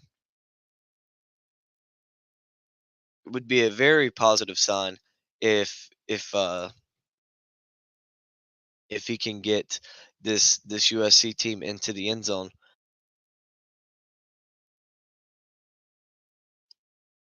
Let's see, Showtime. I've been saying this all year. Caleb Williams is a lot like Justin Fields. Both great athletes playing QB. Give me Drake May for the better passing QB. I agree, but I think at the same time, Caleb Williams is not a bad passer, and neither is Justin Fields. I think both of them are very respectable passers in their own sense. They also have a factor of their game that May doesn't have as much of, and that is the running ability. Drake May compares nowhere near to Caleb Williams and Justin Fields in terms of running the football. Whereas I think Caleb Williams and Justin Fields aren't too far behind Drake May in terms of passing the football, at least in college. I'm not going to judge Justin Fields' NFL situation because neither one of these guys have played in the NFL yet. But yeah, based off of college, I think that Fields and now Fields, you can look at the receivers he's got. I think May definitely has had the worst receivers of the three, but I mean, still, that's besides the point. They've still looked nice. So let's see. Kid Cowboy says, "Congratulations, young man! Just dropped by. Go Irish! Appreciate you, man. Appreciate you tuning in. I hope you've enjoyed the content so far. Make sure you guys also go subscribe to my buddy, the football expert. He's a big Notre Dame fan. Get you guys prediction videos every single week. You're getting it faster than this Peacock app. Yeah, I got YouTube TV, and so it comes in pretty fast. But Peacock must be running slow because YouTube TV is usually about 5 seconds behind cable, and the YouTube stream that you're watching on YouTube is also typically a bit slower, is delayed by like 5 to 7 seconds as well. So, man, Peacock must be about 20 seconds behind then. After last night, anything is possible. Man, that was a great game. I'm so glad I stayed up for that one. Great game to watch. Well worth it. 3rd and 3 here for USC from the 39 of Notre Dame. They got a 3rd and 3, 30 seconds to go. No timeouts for them here. Williams dropping the throw. He's going to find Washington over the middle to the 24. Notre Dame better be careful. They won't let go of him. They're going to get a penalty if they continue to do that. Two more guys went late on top of him after he was tackled. They better be careful. Williams dropping back again. Steps up, gets hit as he throws, and gets it out of bounds. So 14 seconds to go here. USC has the ball at the 24, I believe. I'm always on Spectrum and always ahead. Yeah, Spectrum. Back whenever we had DirecTV, it would go a lot faster for us on that. Whenever we would use that. Caleb Williams, 2nd and 10, empty backfield, dropping back to pass, hit from behind. He lost the football. Who's on it? Caleb Williams recovers it. 3, 2. They snap it. They're going to get a free play. USC is going to get a free play because Notre Dame was celebrating.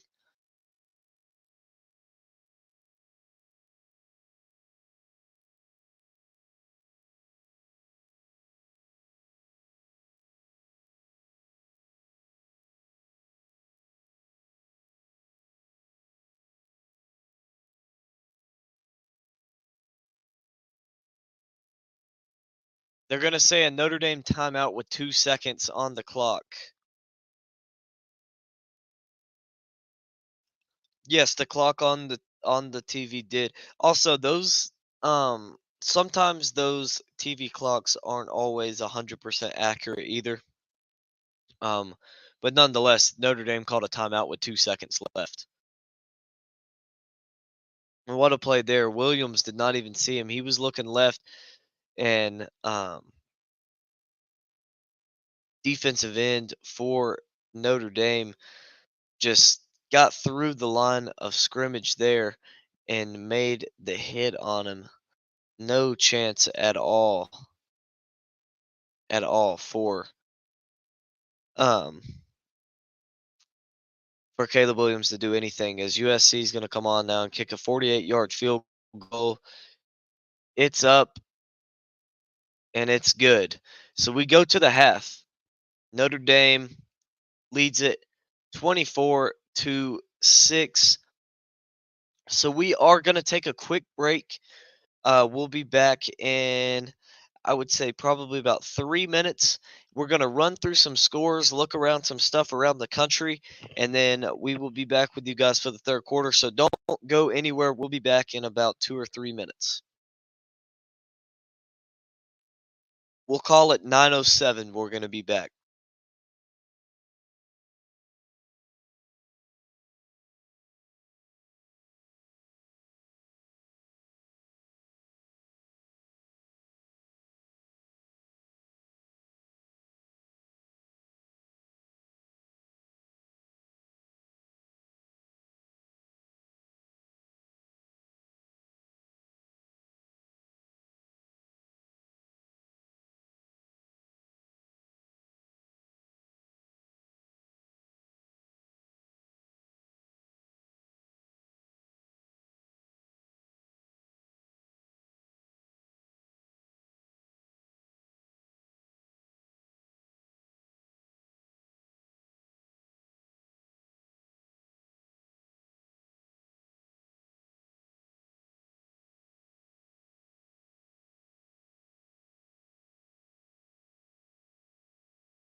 All right, so let's go ahead and run through these scores with you guys real quick from around the country today. We've had a lot of good games. Um, a lot of good matchups, a lot of interesting matchups today as conference play for a lot of these teams really starting to get underway. So let's go ahead and look at the games that are live right now. You Notre Dame fans familiar with this team, lost to them last week. The Louisville Cardinals, they trail 24-21, 3:39 to go in the third quarter to Pitt. They have the ball at the Pitt 25, though, 1st and 10, looking to come back from that one. Arizona leads Washington State 23-6, 10:08 to go here in the third quarter. You look at Auburn, LSU. LSU up on Auburn 20-7 with the third quarter just starting off, and that one Auburn with the football. Texas Tech trails Kansas State 11.5 to go in the third quarter. They have the football trailing 14-17. Georgia State up on Marshall at the half 27-17. You look at Air Force, they are leading Wyoming 23-21, kicking the extra point now. Our game right here, your Notre Dame Fighting Irish against the USC Trojans up 24-6.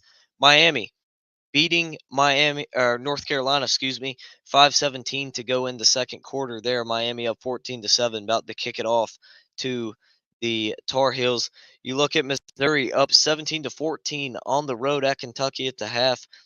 Oregon State up 13-7 on the Bruins of UCLA with 7.5 to go there in the second quarter. Duke up big, 2 touchdowns right now on NC State, 17-3. Um, in that one in the second quarter. And let me check something on this one real quick. Yes, without Riley Leonard, they're up 14 on NC State, 17-3, 9.5 to go in the second. UTSA leads UAB 21-10, 10:58 to go there in the second quarter. Some scores from earlier today. The Florida Gators come back in wild fashion to knock off the Gamecocks of South Carolina 41-39 on the road. Georgia goes on the road to Vanderbilt, wins that one 37-20. Michigan rolls at home over Indiana 52-7. Ohio State big win on the road at Purdue 41-7. Florida State easy win against Syracuse at home 41-3. Alabama led Arkansas back in the football game but still prevailed in the end 24-21. Rutgers wins a close one over the Spartans of Michigan State 27-24. Iowa State victorious over the Bearcats of Cincinnati 30-10. James Madison improves to 6-0, beats Georgia Southern 41-13. Navy a win over Charlotte 14-0. Utah gets the win over Cal 34-14. Penn State cruises to victory over Massachusetts at home 63-0. Washington in the biggest game of the weekend so far gets a huge win over Oregon 36-33. You can argue some bad coaching mistakes there in that one. Tennessee stays alive at home against A&M and wins that one 20-13. Oklahoma State shocks Kansas, wins that one 39-32. Jason Bean 5 touchdowns, 2 picks, and that one kind of the difference. Illinois beats Maryland on the road 27-24. Maryland starting to slide a little bit after that Ohio State loss last week. Virginia Tech wins at home over the Demon Deacons of Wake Forest 30-13. And Kid Cowboy number 66 Horned Frogs of TCU stomped the BYU Cougars 44-11 at home today. Nice win for the Horned Frogs of TCU. You look at Iowa getting the win against Wisconsin 15-6 today. Ugly game to watch, not a very entertaining one at all. You look back to Tuesday, Coastal Carolina big win over App State, game winning field goal, won that one 27-24. On Thursday, you had the wild game between Houston and West Virginia. Houston connecting on the Hail Mary at the end to beat the Mountaineers 41-39. Then last night we had the huge come from behind win in double overtime by Stanford, coming back from down 29-0 to beat Colorado 46-43 in double overtime. So a huge win for that one. But we're going to take a break for the half, and we will be back with you guys for the start of the third quarter. Stick around. Don't go anywhere. The football expert will be with us. Oh, let me answer Showtime's question real quick. Do you do other live streams for football? Yes, we do. Usually I try and do a bunch of live streams on Saturday. Oh, this was the only one I've been able.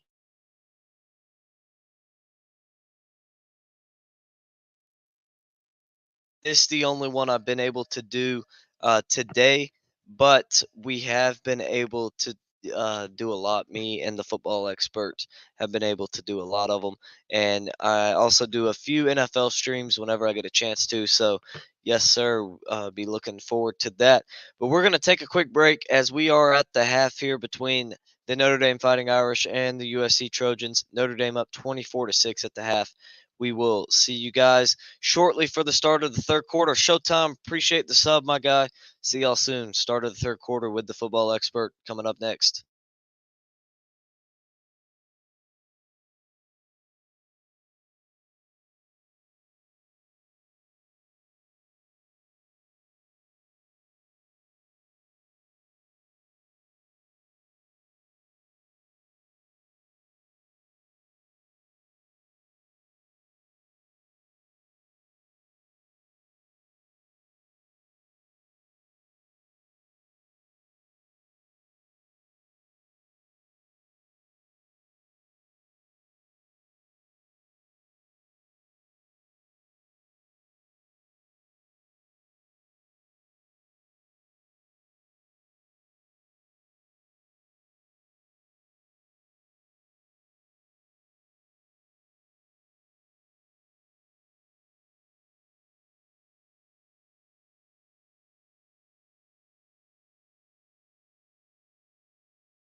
All right, everybody, we are back.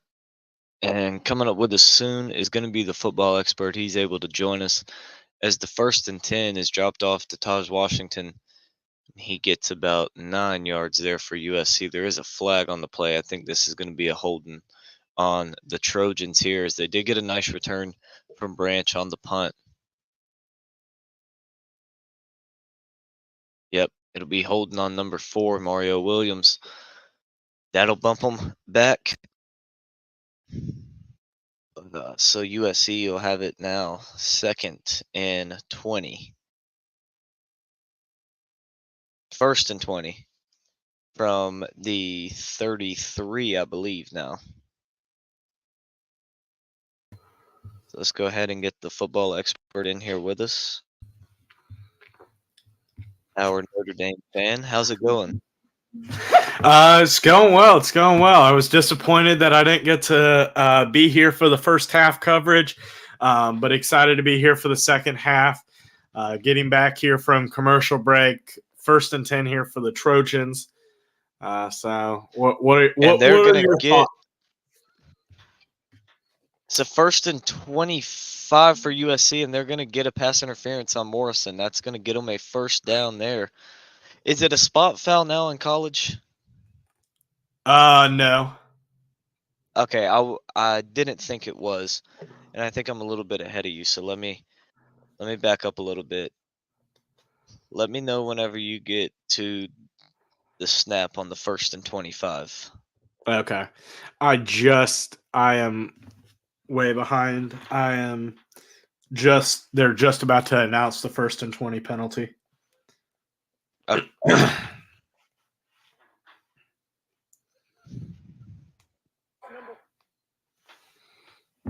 Let me see if I can get back up here.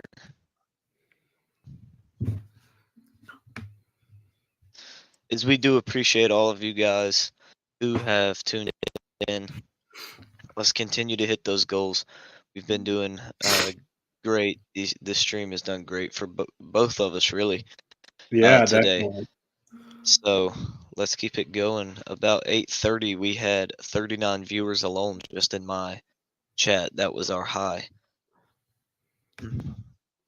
So very good stats there. Okay, so I'm at 1st and 25 now. They're about to snap it. 10:25 on the clock. Okay. So let's see. Kid Cowboy, let's get back to some of these comments. He said, yes, the Buffs lost because the coaching staff didn't know how to run out the clock in the second half, but running the ball and punt. Yeah, exactly. And that gave Stanford too much time to come back and get the win. Yeah, definitely. UCF did that a couple weeks ago too. Yeah, that was against Baylor, I believe it was. Kid Cowboy, sideline to sideline, running the ball. Short pass to tight end in the flat, everything safe, no first down, punt, make them go the length of the field. So simple. I agree. Rodrigo says go USC. Danny says even though USC fans might not be happy right now, but at least they got a natty. Can't say that for other teams like Oregon. That is true. Butterfinger says a natty from the past means nothing today. That's also true. Notre Dame getting the sack on Caleb Williams here. All right, now I can catch up to you. What's your time? 10:05. Okay, let's Or see. I'm sorry, not 9:10. 9:10. Third 9:10, quarter. Okay. About 20 9:10. seconds behind. Somehow I'm about 20 seconds behind you now. I must have sat there paused too long. Yeah. Let me go ahead and fix the graphic. But a good sack there from the Irish defense. Really just one of the USC wide receivers ran right into a ref, as it's going to be 2nd and 22 here for the Trojans. As Caleb Williams, play action there, gets his pass off to the tight end for a first down. So Notre Dame, as Cam Hart loses his helmet there, so I have to come out for a play. Let me know whenever you get the 7:55. 7:55, got it. As Kid Cowboy's been ahead of us all night, he says touchdown here, so we'll be having to wait for this USC touchdown, as it looks like they might be making it a game here. We will see. They might be clawing back into it. Let me know whenever you hit 7:55, though. I am about there and at 7:55. All right, sounds good. Oh, now I'm at 7:33. This thing just skipped Jeez, what the ahead. heck? Nice. Yeah, it's weird.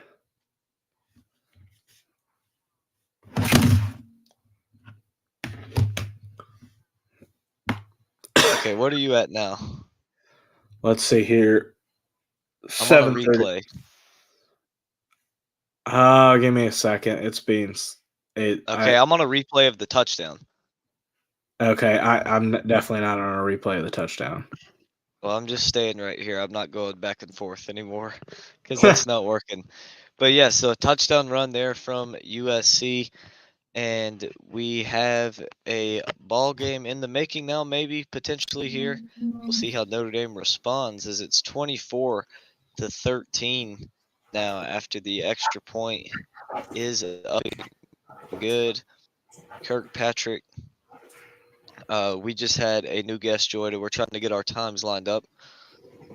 So yeah, if you want to go back and watch earlier in the video, whenever we did have our times, or whenever it was just one of us, and we weren't trying to get times and all that stuff lined up, or you can stick around and wait until we get our time lined up on the game because we're watching off different TV, so you can just stick around and wait for that. Just a bad job on that run play just to be able to keep control and stuff like that. So definitely not what you're looking for. No, I mean he basically got through untouched on the touchdown run. Yeah. On the option, but a great read there from Caleb Williams. But we're gonna take a quick break, real fast, and we will be back with you guys in just a moment for some more third quarter action of this primetime game between Notre Dame and USC.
And we are back here for our second half coverage of the Notre Dame USC game.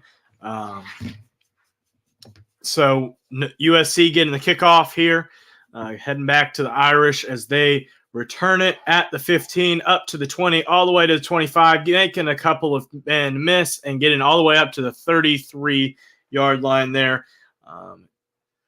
So good field position for the Irish off the kickoff. Solid return there as Notre Dame looks to get back some points after a bit of a disappointing first couple of drives here in the second half after punting twice. You really Look need to at get some. Showtime coming in. USC has a big advantage in team speed, so they can get back in this. Notre Dame better not go 3-and-out here. I do agree with that. USC does have more team speed, obviously, so they can. We've seen it a few times when they have got a few bigger plays. They've gotten the edge on some guys. But yeah, if Notre Dame can just keep moving the football here and keep the possession of this football, they should be able to put USC away here.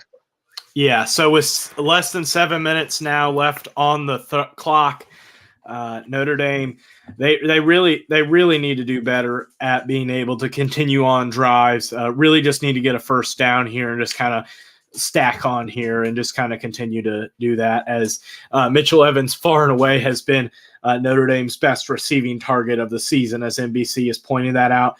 Another handoff here to Estime, as Estime is going to get up the hole and for about 4.5 here, so he's going to get the first down, 1st and 10 Irish at about the 43-yard line. Yeah, so I mean, even if you don't have to score a touchdown here for Notre Dame. You really just got to keep moving the ball, milking the clock. Let your defense rest a little bit and pin USC back.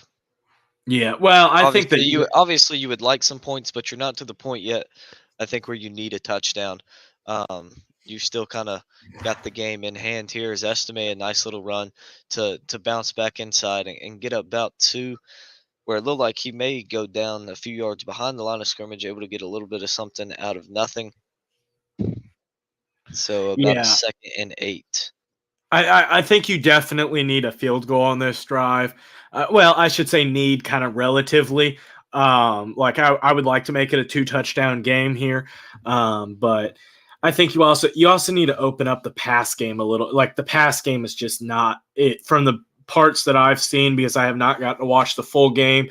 But from what I know, like it's just been the pass game has just not been there.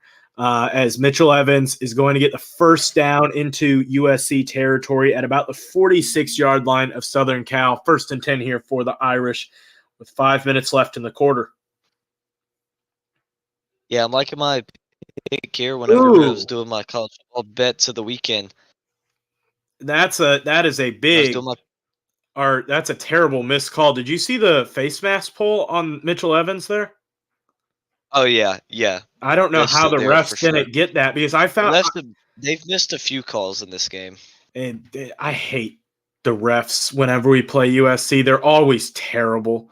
Like, well, in this game, the 2 other ones they missed. The NBC guy has said that they've missed them, calling them on Notre Dame to help USC. So, well, I just mean generally. It's been a good officiating. You like to blame the officials for a lot of stuff, but it's been. I'm not blaming the officials for being good. I'm not blaming them for helping one team or another. Last year, it definitely helped USC, but generally, they're just not good at their job. I'm not saying they're particularly hurting Notre Dame. I'm just saying they're bad at their job. I'm liking my picks so far whenever I did my spread picks and prop bets for Sam Hartman drops back to pass, has a man downfield, and that's going to be a touchdown Irish. Let's go. Drayden Grayhouse. That's what I'm talking about there. 45-yard bomb there from Sam Hartman, finally doing what you've needed to do all season long. Thoughts, Lincoln? I don't think USC was ready for that, just because they haven't pushed the ball down the field at all. They haven't gone anywhere near the middle of the field as far as passing more than about 7-10 yards down the field. So I love the play call there, and I'm liking my pick that I had of Sam Hartman over under 269.5 passing yards, as he's only at 119 so far on the game. So I'm liking the under on that one that I took. I don't know if Notre Dame gets any. I'm also sorry that is Chris Tyree and not Jaden Grayhouse. Jaden Grayhouse is number 7. Sorry. Go ahead and update our score here. They made the extra point, correct? Correct, yes. Okay. So what a response from Irish after USC went down the field on a nice drive and put some points up. But we're going to take a quick break. Help us hit those goals. We got posted on here again. Also, go subscribe to the Football Expert and to College Football Roundup or the other Particularly ones. college football roundup. Yeah, particularly that one. That one needs it the most. So make sure you guys go over there as we currently have 0 viewers of our 15 total over there. So you guys go subscribe to College Football Roundup, but we'll take a quick break and we'll see you in a minute.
All right, so we are back here with you guys. Great play call there from the Notre Dame Irish. Showtime says huge play there by Notre Dame. Check Drake May's highlights from tonight and see the dart he just threw for a 59-yard touchdown. I'm gonna have to check that out whenever that game Well, goes final. As I haven't been able to watch any of that game. I've been watching this one, but have you I did seen? see Or go ahead. the last time I saw Miami was up 17-14 over North Carolina at the half, It's and I still believe at they may still be at half. Yeah. Yeah, they are. Um, but have you seen the Arizona Washington State score? 44-6, and have you seen the Pitt Louisville score? No, but I know it's close. 3 minutes to go in the fourth quarter. Pitt's up 37-21 over Louisville. 38-21. 37-21. 38-21. They just kicked the extra point. Wow. Wow. That's exactly what we talked about earlier today. Yep. You were completely right, and well, I guess you didn't predict it as much as you were like, this is a possibility. But yeah, the kind of the just as much it is emotional drain when you lose. There's a lot of pressure on a Louisville program that just generally doesn't have that pressure on them. So Love having 3 TVs. Yeah, I usually I have the TV on in the living room watching one, and then I'll have my computer watching one, but streaming off the computer. As we we got have the our man Sorgy Stories in the house with us. Make sure you guys go subscribe to Sorgy and the squad. Join squad over there with them. Sorgi, or I guess I should probably say Anthony, because I'm assuming it's not your father that has access to the account tonight. What are your thoughts on the game so far? Definitely looking good in our category, and my prediction of the one time I've picked Notre Dame to lose the game in the last 3 years. It's stupid. Also, it's kind of And it's funny probably because the best all-around game against a ranked team they've played in 3 years. no, Clemson last year. That's true. Well, Although this game, if you continue with this game the way that you have, then it may be just as good as Clemson last year. Clemson had no business being ranked last season Well, they not only from were a they Clem ranked, they from were a Clem number from a 4. Clem Yeah, from a Clemson fan. Yeah, yeah. But Notre Dame fans getting loud, showing their support, waving their green pom poms as it's 3rd and 6 here. A massive down here for the Trojans. 2:48 left on the clock. As Notre Dame is going to call a timeout here. I'm a little bit confused. It looked like there was a little bit confusion on coverage calls going on, but not really sure. That's still really So, the only concerning thing for me is Notre Dame's play calling. Not play calling, but some of their coaching stuff still hasn't been great. You got a that's lot of just there's been a lot of plays where they've looked confused out there defensively up until like right before the snap. And guys are trying to run around. You had one play they said, "Screw having 10 guys on the field. We're putting 13 out there." And so like there's just been some crazy stuff that has happened in this yeah. game as well, and it's still a little bit concerning for Marcus Freeman and his coaching staff, who's had some coaching blunders um, throughout his early career. He really has. Like, it's definitely been the coaching blunders. If like this, the annoying thing is that I would like a combination of Marcus Freeman and Brian Kelly. I would like Marcus Freeman as a head coach and as everything recruiting and stuff like that. And I want Brian Kelly's experience and in-game management to a degree. I would like, well, it's kind of both when it comes to in-game management because 3rd and 6, Williams across the middle, first down catch there. man, that is just it's not what you're looking for as you just had a guy over the middle.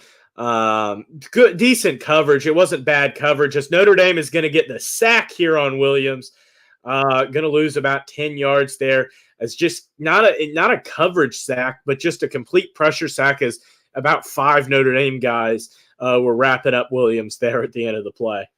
I'm really surprised. Let me scroll back up and see who said it. Yeah, Showtime said it about the team speed advantage. I wonder why they don't just line branch up and let him just run deep. Just go straight whenever Because they're in Notre press. Dame is running too Because high. you're not throwing him the football unless he's getting held. Because the 2 times that USC has gone really deep with the ball, Notre Dame they've again had gets to Williams interference. as he's going to be dropped for another 15 yards is what this one looks like. So the last one ended up being 18 yards. This is going to be a third and about a half a mile. And that's not exaggerating as I think that's going to be a 3rd and 34.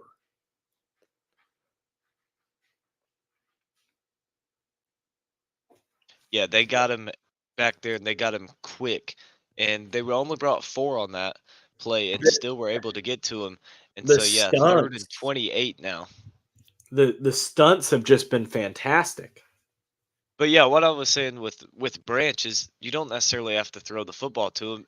Notre Dame's been called for pass interference both times USC's gone 30 plus yards down the field with it. So, I Well, to mean, be at this point you have no offense. Just run the ball down the field and see what you can get. Yeah, well, here's the only problem though, Lincoln. From all that I've seen, I've only seen about a quarter now, maybe a quarter and some change. But like you're looking at a Notre Dame team that's playing a lot of cover two, and that's just a drain when you're trying to go deep. It really just is. Oh, they are. And again, I'm not saying every play, but just run somebody deep on one because they're either going to run past them and outrun them, or they're going to get pass interference, or you just don't throw the ball to them. You have other options underneath. Yeah, yeah. I don't know. I At like least run somebody deep, and that pulls the safety back because that's been another problem for USC. They've been running short underneath stuff. Let Notre Dame's safety stay within 10 yards of the line of scrimmage. So you have a false start on the punt as USC gets a really good punt here, going to be down at the 7-yard line. A really good punt there from the kicker as this drive may determine the game. If Notre Dame can finish, Notre Dame has a very easy shot at just finishing USC off here. If you I would like to see Notre Dame go down take about 5 minutes, 5, 6, 7 minutes off the clock, get a touchdown here. Or, I mean, at the least, take 5, 6, 7 minutes off the clock because then if you give if USC If gets you the take 6 or 7 football back. minutes off the clock, it's over. It doesn't matter whether Exactly, you because score. even if USC goes down and scores, heck, they could even get an onside kick and go score again, and they're still going to lose. Yeah. So Audric Estime up the gut there. Well, not up the gut, I guess outside, in between the tackle and the guard, but 1st and 10 there for the Irish as he's going to make it to about the 20-yard line. Notre Dame really smart. St. Martin.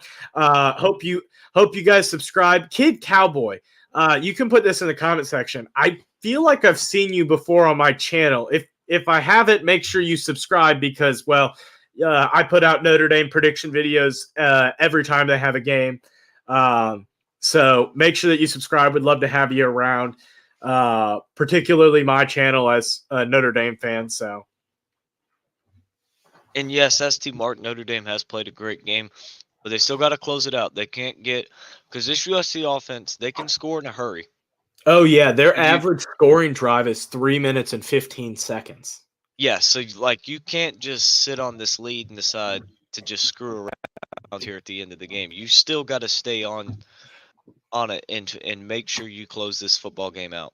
So, okay, Lincoln, I know it's a break, but I do have we haven't really gotten to talk throughout this game as much. So, Danny asked, "Do you think Washington should be a top 4 team after beating Oregon?" In my opinion, like if you wanna talk to me particularly, and I've talked to you about this all season long. I thought Washington was one of the best looking teams all season long. It's part of the reason why I picked them this week.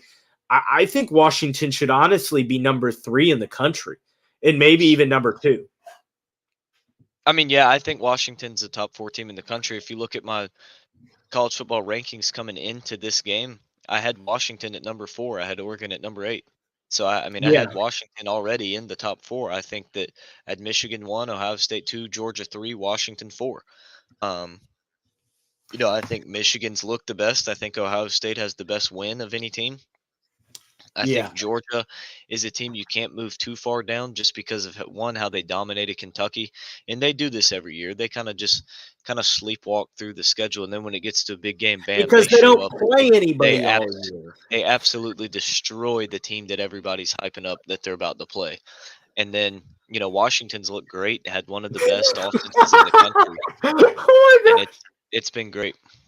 god. Lincoln, look at the chat. Oh my gosh. Lincoln? I'm trying to look.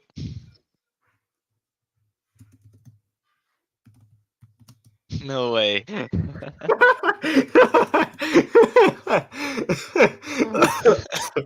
Oh my gosh.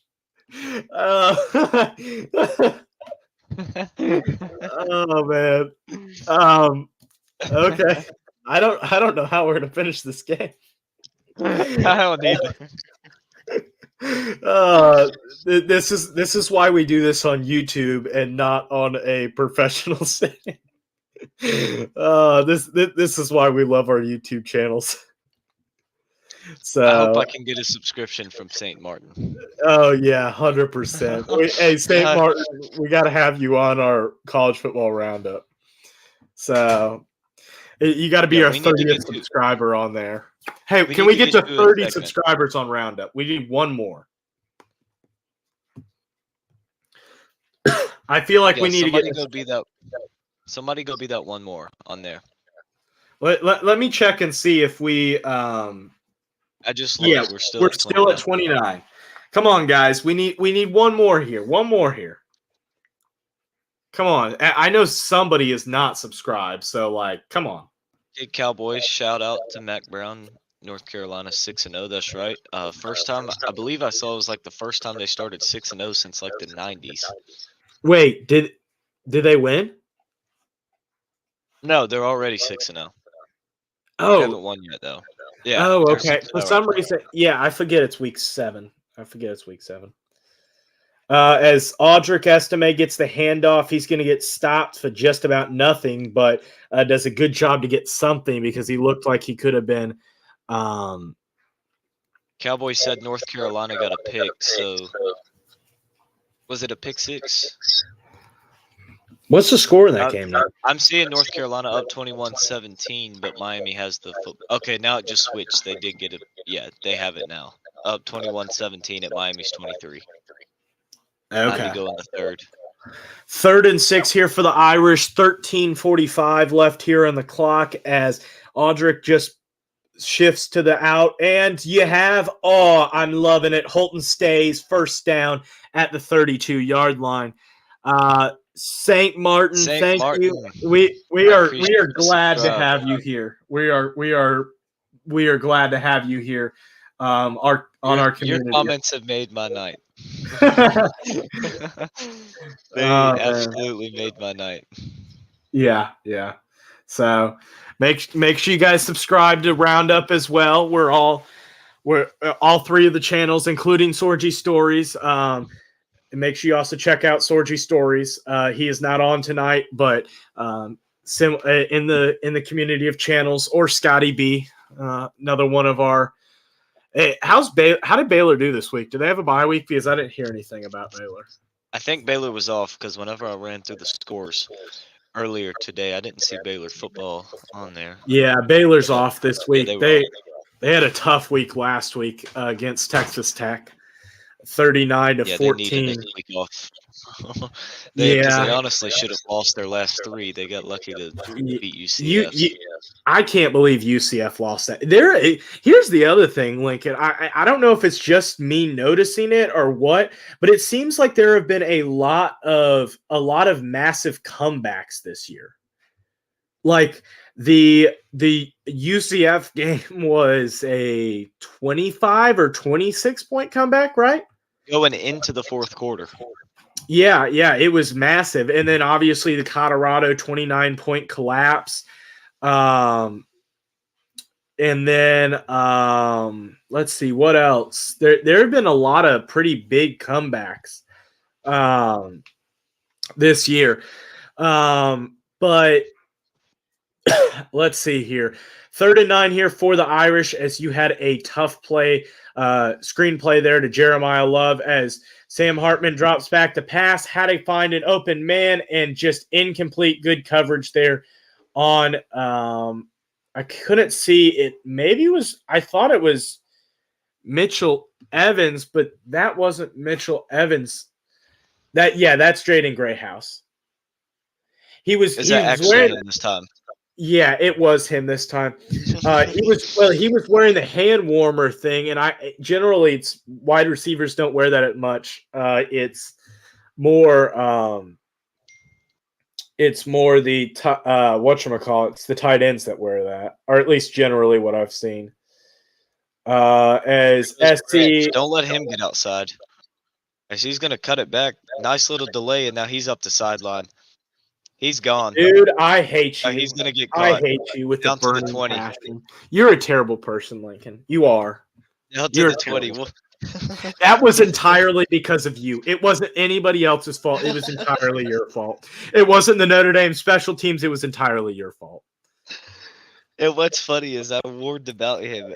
You were like, "Well, don't worry about our secondary because, I'm not worried about him because of our secondary." And I was like, "Yeah, I'm not worried about him in the pass game either. But look out for this dude in the return game because he's gonna do something dumb and end up running one all the way back." And he didn't get it all the way back to 19. He didn't get it all the way back, which is the key because you may be able to USC in the red zone is also not the greatest team either. So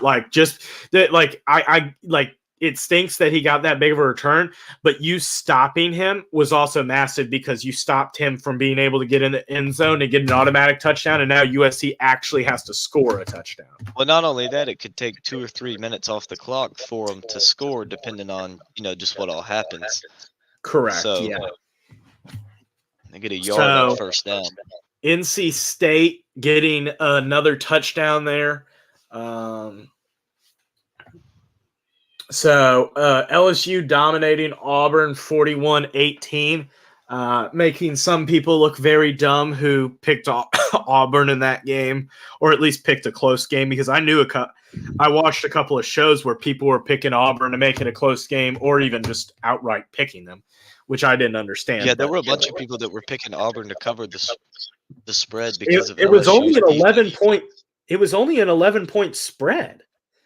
Like Yeah, that's because of big. LSU's defense, they were picking them to cover. Yeah, I just well, here's the problem: is they couldn't exploit LSU's defense. That's I the don't know problem. if this has changed or not, but I know going into the Georgia game, Auburn did not have a quarterback. Did not have a single quarterback, and I know Thorns probably played the entire game all season. They didn't have a single 100-yard passer at a game all They haven't season long had going one. into the Georgia game, and I don't Yeah, think they've had one. no, they haven't. They haven't had one. They didn't have one last week. I don't think they've had one. They didn't even have one last year. As Notre Dame gets into the backfield, but of course you let him freaking get the first down. Um, so gosh, you had three guys in the backfield and they I'm all simply overshot. cheering for USC just for your misery. Yeah, I know you are. Says the But Clemson fan who I Clemson I couldn't. don't Clemson I don't want them to win breaking it. news. Hey, Lincoln, breaking news. Clemson lost to the bye week. So yeah, What an your original kicker, joke. your kicker still has your kicker failed to make a 29-yarder this week in the bye week. And Caleb Oh, Williams. Nope, incomplete, they're calling that one incomplete, incomplete. incomplete. It hit the ground. They've done a nice job of just shutting Brendan Rice down tonight, as It he also has helps done that you have the best absolutely cornerback nothing. in America, and I won't. Yeah, I definitely hit the ground. Yeah, I don't know. Like I'm sorry, but anybody saying anything about like anybody else being a better cornerback than Benjamin Morrison, I just think that you're overhyping people. Here's the other thing: Travis Hunter is a little bit overhyped as a cornerback. Cornerback, in my opinion, he had He's a 11. he's He had insanely 11 athletic. completions on him. He had And 11 there's completions Rice on with him a yesterday. touchdown that time on the best corner in the country. Just absolutely manhandled him on that one for the touchdown. That's the problem when you let a Caleb Williams get around and move around in the pocket. It's hard. It's hard to like cover like that. You can't do that, It is. especially in the It end doesn't zone. matter how good your corners are. It matter how good anything is whenever you have an elite quarterback and elite wide receivers and you give them all day long to find something. Especially when a guy like Caleb Williams that can throw from any arm angle. Exactly. Yeah. That's the tougher thing is that you have a quarterback that this guy can throw from any arm slot, and that's what makes him dangerous. Oh yeah, 100% because it doesn't matter where you attack him from, where you get him at. He's he's gonna find a way to get a pass off. He's Yeah. just going to find a way. But we're gonna take a quick break, and we're gonna be back with you guys in just a quick moment. So don't go anywhere. Stick around, and we'll be back in just a minute.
back with you guys here, and they're re-showing on the TV.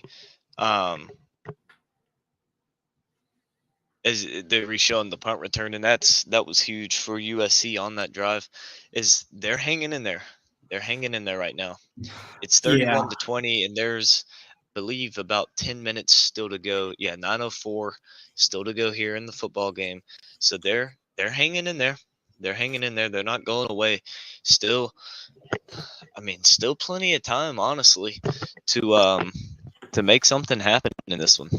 Well, if Notre Dame can do the one thing that they needed to do against Ohio State that they didn't do, but if they could do that now, which is just run the clock out, you would think that, Or just he's take at the the kickoff 25, all he's the at way the back. 40, he's at the 40, 50, 40, 30, 20, 15, 10, 5, touchdown, Irish! Touchdown! Let's go!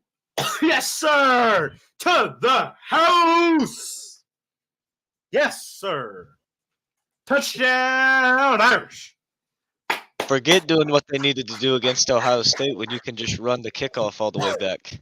Man, that's what I'm talking about. St. Martin, that's what Saturdays are for. Kid Cowboy, that's what we're talking about. That's what we're talking about. No need to put the offense out of the field. Just go ahead and put special teams out. I had You mentioned don't it need no earlier in the game. Zachariah Branch on this team. You just need good old You can't even think of his name. Hey, Jadarian Price. To be honest, I haven't watched. Man, that you should be kicked off the stream. Oh, dude. You didn't even know his name. Oh my gosh. Man, that one's definitely getting clipped and edited into a video. What does Yeah. crazy Notre Dame homer do this time? Yeah. I need to just make a playlist. Make a for you. channel. Make a channel. Yeah, just make a whole channel. Yeah, if we keep doing these Notre Dame live streams, I eventually we're gonna have to. As St. Martin, again, just keeps giving us the great material in the comment section. Again, him and Kid Cowboy are up there for the him and Kid ASS Cowboy are up there for commenters of the stream for sure. I think it's going to Martin right now, but Kid Cowboy's also, been here for like basically the whole stream. He's been here for a while, showing us support. St. Martin is making us laugh. Yeah, Antonio. I don't think it's upset alert anymore. I think it's pretty close to putting in the upset column, just period.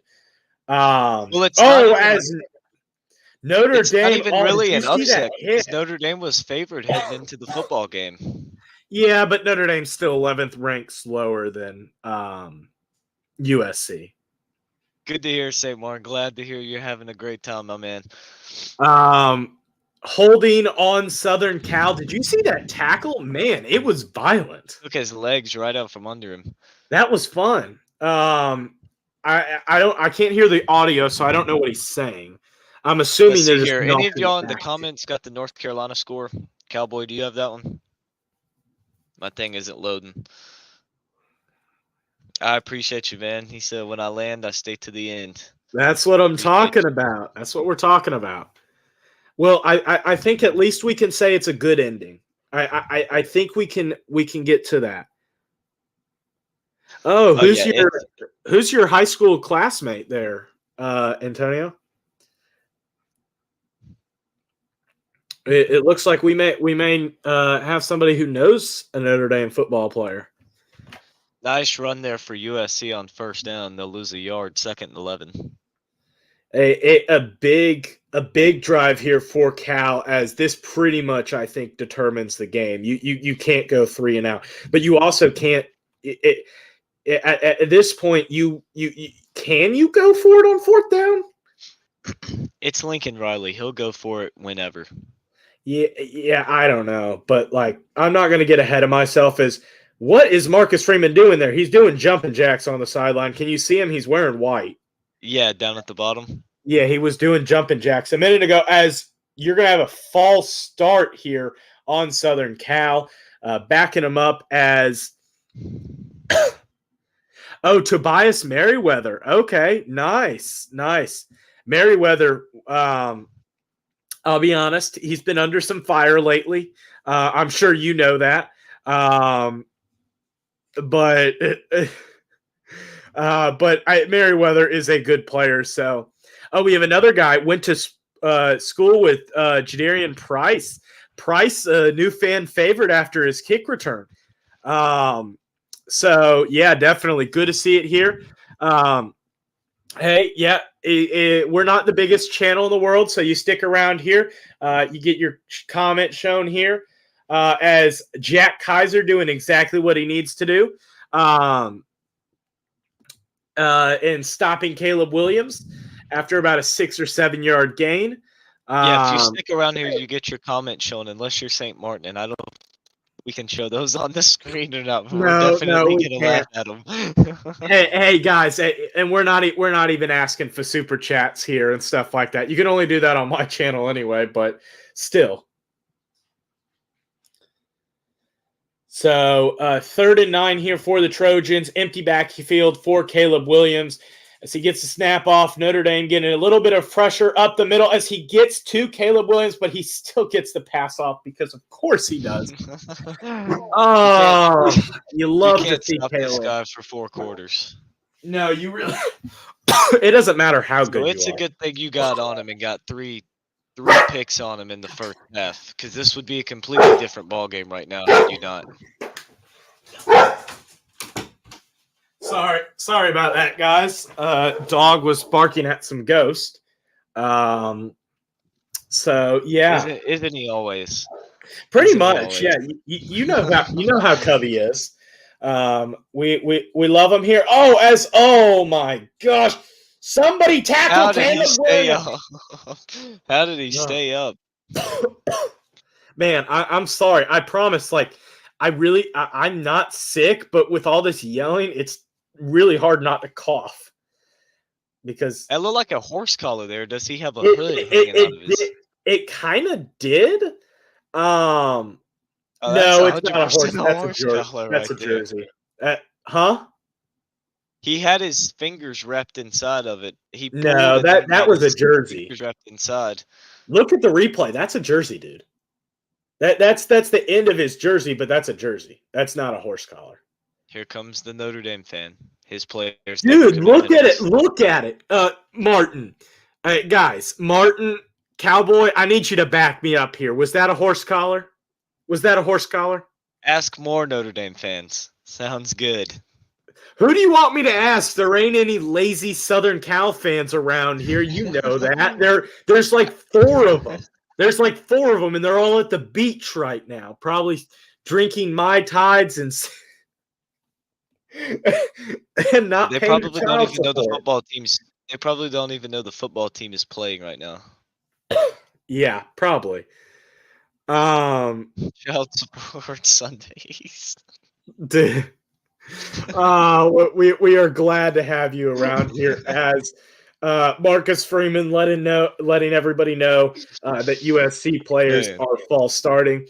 All the Notre Dame fans, like, guys, I'm not saying this just to like advertise my channel, but like I would love to have you guys around on all of my videos because I do a lot of Notre Dame content all throughout the year, but particularly during the fall time.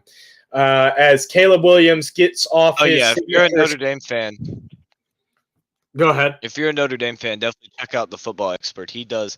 I do the Notre Dame predictions for the big games, but he does them every single week, and he's the Notre Dame guy over here. I'm a Clemson fan, but I really haven't even done that much Clemson content this year. I should probably do some more. Who I actually like. One or two prediction videos. I've done more than that. I think I've done 3. Well, who have you done? Florida State, Duke, and Wake Forest. Oh, I forgot you did Wake Forest. Yeah, I've done I those didn't. 3, I but didn't watch that I've done video. more Notre Dame ones than I have Clemson, or just the same amount. Yeah. Because you've done a USC one, you've done a Ohio State one, and you've done a Navy one. Yeah. Yeah, so I Hey, probably hey, should. hey, we could hear. You need to look at Antonio here. Let's see. Um, let's see here. I'm a football official for high school. From I saw it was on the jersey. By rule, it has to be in the padding. Therefore, I wouldn't call a horse collar.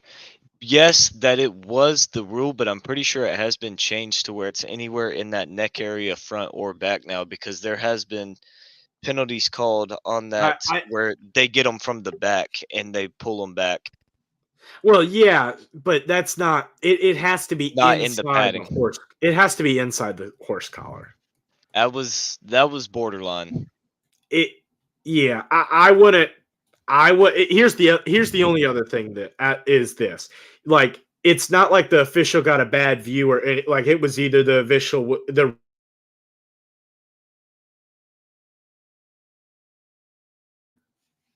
seriously. You are such a pathetic person, dude. He got his mic muted. Yeah, because you're a big baby. But I Hey, I don't care either way. My team's on a bye I can't week. wait till I don't Pendleton care either beats way. Daniel next week. Oh, now we're talking high school football. We were taught he's ASS was a or Antonio was a high school A official. ASS is AAS. AAS AAS is that a channel? If Yeah, it sounds Antonio, like let it's us a know if channel. that's a channel. We'll definitely subscribe. If any of y'all have channels, let us know. We will Yeah, subscribe. yeah, definitely. It sounds like a channel, so that's why I asked. Um, but yeah, so definitely some um definitely some good content here.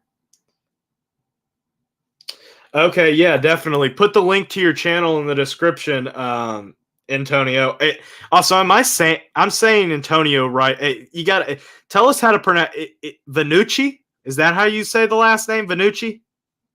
I thought you were Lincoln? about to ask him how did he pronounce Antonio. No. Well, I'm assuming I'm pronouncing it right, but if I'm Anton pronouncing it wrong, like Antonio. it, my name's Reichley, so like I have a weird name, so like I try to pronounce people's names correctly, but generally Yeah, there's I the we the have amount of names I've heard the names I've heard you be Max called. I don't even Calzada. know how you get them from Reichley. Was I've it heard you be called. Who Hey, was it that's a that would call sack, you? and that's the game. That's the game, folks. That's the game. That's the game. Who That's who it. was it would call you Riker? Oh, I don't Somebody know would who call you calls. Riker. I can't remember who that was. Oh, I don't know. I've had quite a few people call me Riker, but I'm trying to think of who you know that called me Riker. Oh, Mr. Peterson. That's who it was. Old Oh principal. yeah, Peterson That's never right. wanted to call me the right name. Just for you guys that don't know, that was our. We went to the same middle school together, and that was our assistant principal at the middle school. And well, no, he was an instructional coach, right? Or was he an assistant principal at that point? Something like that. Something Either like way, that. he was at leadership at our middle school, and he just never wanted to pronounce my name correctly, and it was just an ongoing joke. So I got up in front of the school when we were doing announcements, and I said, "Well, thank you for that announcement, there, good old Petey."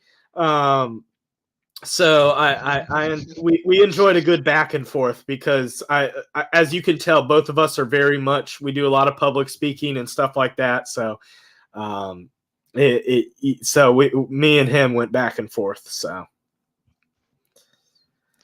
All right. okay, Let me see here. I'm glad I got it right. But if you want to put your channel link in the description, that would be great. You'll get 2 new subscribers. So Yeah. Go ahead and put that in there. You actually get 3 because I'll go over to Roundup and make sure I subscribe to you also. But yeah, put that link in the chat and I'll pin it. to my chat so that way everybody can see it. I will do Sam likewise. Martin, glad to see you're having a great time, my man. Glad to have you over here. It's been absolutely a blast having you in the comment section for this video. I've absolutely loved it. Oh yeah, definitely. And And same with you, Cowboys. He says North Carolina's up 35-17. As I kind of figured. I figured it would be close in the first half, and then they'd start to pull away. the problem is when you at least, hey, here's the other thing. At least Miami won't have to make the decision to kneel the ball. Yeah, I know. See, I was thinking about it. I was talking with some North Carolina fans in the comment section of my video on that one. I was like,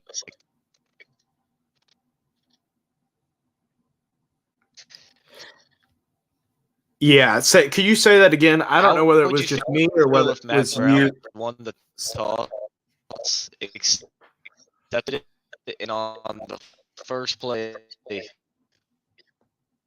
of the game, he had Drake May kneel the football. How would you feel about that?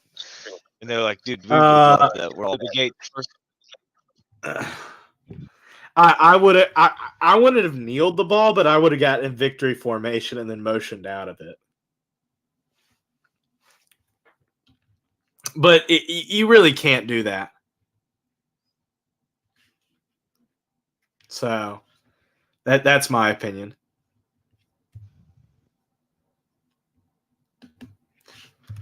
Also, Lincoln, I think you've been cutting out a little bit. I don't know whether that's on my end or whether that's on your end.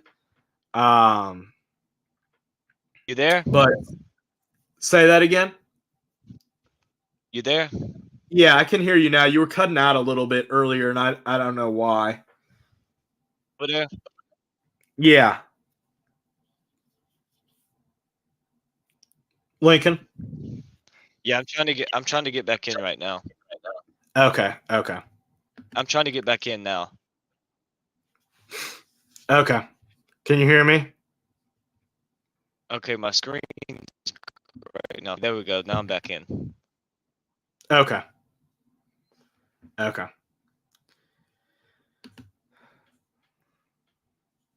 So, yeah, but Notre Dame, 3rd and 2 here for the Irish. 3:54 left on the. Yeah, I'm here.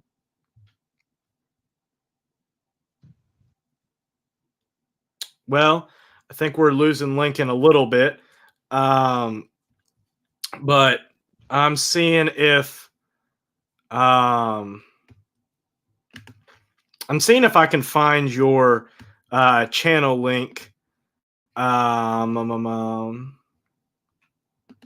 So 3rd and 2 here for the Irish as you're going to come out in jumbo set with 3 tight ends and Audric Estime.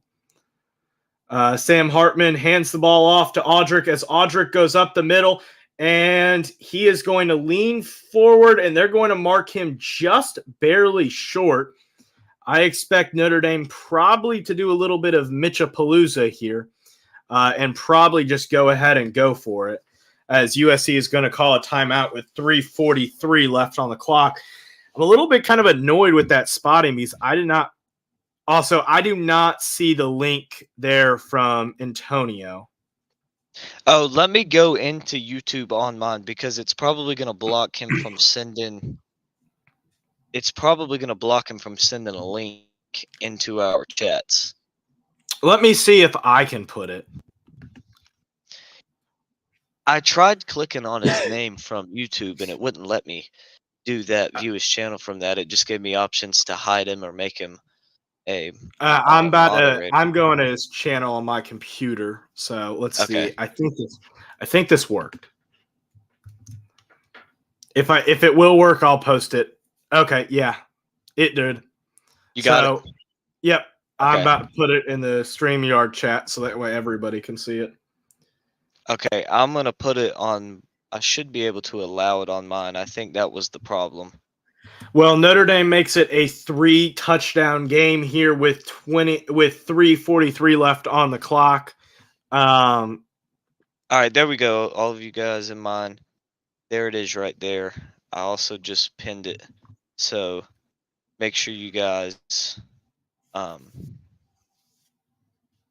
make sure you guys go check him out as I'm going over there to subscribe to you now. You should see whenever it says I subscribe as I have my subscriptions on public, so you should be able to see it. I just Yeah. subscribed to you. I think I have my subscriptions on public, but I'm not sure whether I still do. Okay. Yeah, mine should be. But let me know if you didn't see it. But I got you. I'm subscribed to you now. Also, we're still at 29 subscribers here on Roundup. I don't know why. Maybe we lost a subscriber. But Yeah, I don't yeah. think we ever got one over there. Hey, we're looking for 30 here on Roundup, guys. So, or if you want to help me get to 1320, I'm 3 away from that. So, what's your subscriber count at? I'm at 1,060. We're shooting for 1,100 by the end of October. Okay. You may make it. You may make it. Hoping for if I can get another video like Miami, North Carolina, I'll easily get there. How many Uh, subscribers did you end up getting for that? 24. Oh, wow. Man, I wish I put that out. Yeah, I got 1.1 thousand views, 24 subs off of it. So it That's was a what I'm great talking. video for sure. Yeah. So, as you guys can tell, for those of you that are still here, this is this is generally how all the live streams go, especially at the end. It's kind of just our talk like we would regularly to each other and just talk about random things. And it always So, ends up it's like all the games that we stream always end up non-competitive at the end. Like we never stream an Oregon Washington type game. yeah, we We do. never stream. We've had one all season long of all the games we've streamed. We've Oh done yeah. one. But it was also the one game that would have been that was fun. The only thing is that I wish that this game that had a lot more people in it was as close as Ohio State. But at least we still had Ohio State. Plus, Ohio State, we got viewers out of those videos because of the stream. Well, at least you did. Yeah, for sure. For sure. So Um, yeah, Notre Dame with the I'll kickoff here. see. Hey, what is your thought? Did you think Notre Dame should have went for it there on 4th and 1? I mean, I don't think it really matters at this point. Like you're up 3 touchdowns.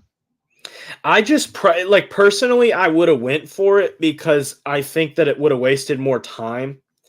And I would have liked Yeah, them but to have at the same time, the time doesn't matter at this stage in the game. yeah. I don't know. That's also Like if me.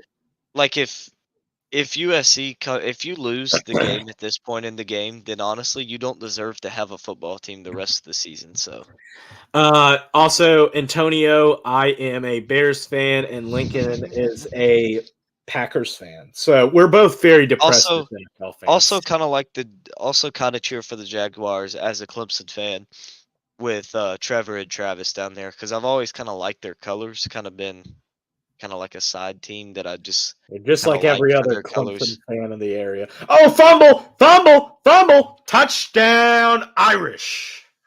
Man, Xavier Watts. That's a That dude has been everywhere. What's crazy is he's 2 yards from having another touchdown and about 10 from having a third in one game. dude basically has scored as many touchdowns as USC has. Yeah. Like obviously like he got 12 yards and got within 2 yards. So like he basically could have done this himself. Um so Antonio, a Seahawks fan, you're doing better than both of our teams. That's for sure. It's funny, Cowboy. You said marketing to Grossi and Packcast. It's funny because Sorgy Stories, I don't know if you saw them in here earlier. Anthony, he actually got rated during the halftime of the Packers Niners game and Rodgers last year making it to the playoff with the Packers. And what was that? Was that the NFC Championship? Yeah, or no, Yeah, I don't think it's. I think it was the I don't think it division. was. Yeah, I think it was in the divisional. But whenever we lost to the Niners in Green Bay that Oh, year, that was um, definitely divisional. That wasn't championship. The yeah, I didn't think championship so. was in San Fran. Yeah, that's what I was thinking. It was the one where they hit the field goal at the end of regulation to win it. I Yeah, believe that that was was in in Green Bay. Green Bay. Yeah. Yeah. Mhm. Um, they actually got raided during halftime by Grossi, and that's what pushed them over 1,000 subs. Yeah, Um, and then they got rated again, and that's what put them at the 1,200 mark. all right, got you. Antonio, Seahawks fan.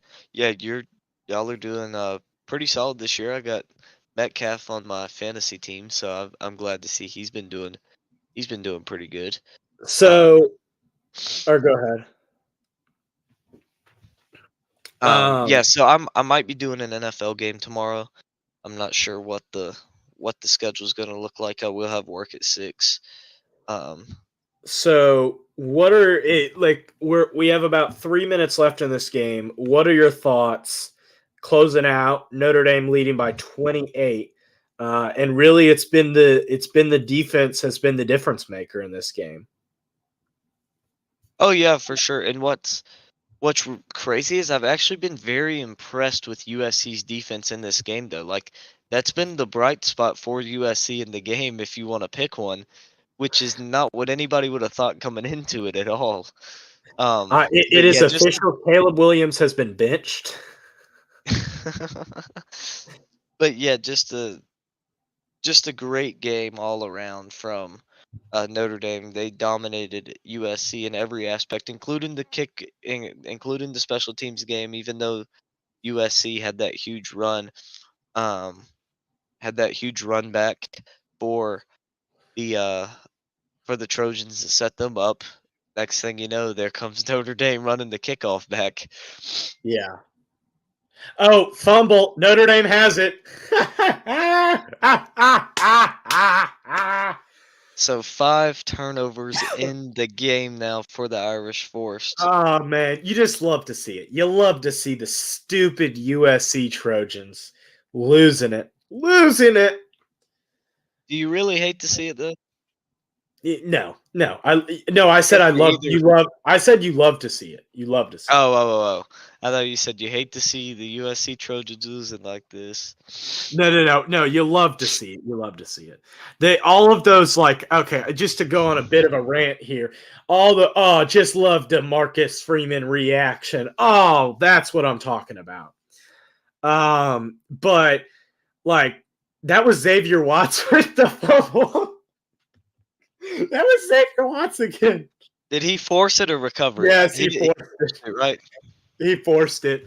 He Gosh. forced it, and then Javon Jean Baptiste was the one who recovered it. So yeah, Notre Dame even has their backup quarterback in Steve Angeli. I think it's not Hartman, so I think they put Angeli in. I don't think it would have been a Mitchie. But yeah, Xavier Watts basically you could just say he won the game himself. Um yeah, Yeah, pretty basically much. I mean he's basically scored as many times as they have, like you said. yeah, like yeah, I I don't say know. Martin, I don't know if they are out of the playoff with that schedule they have left.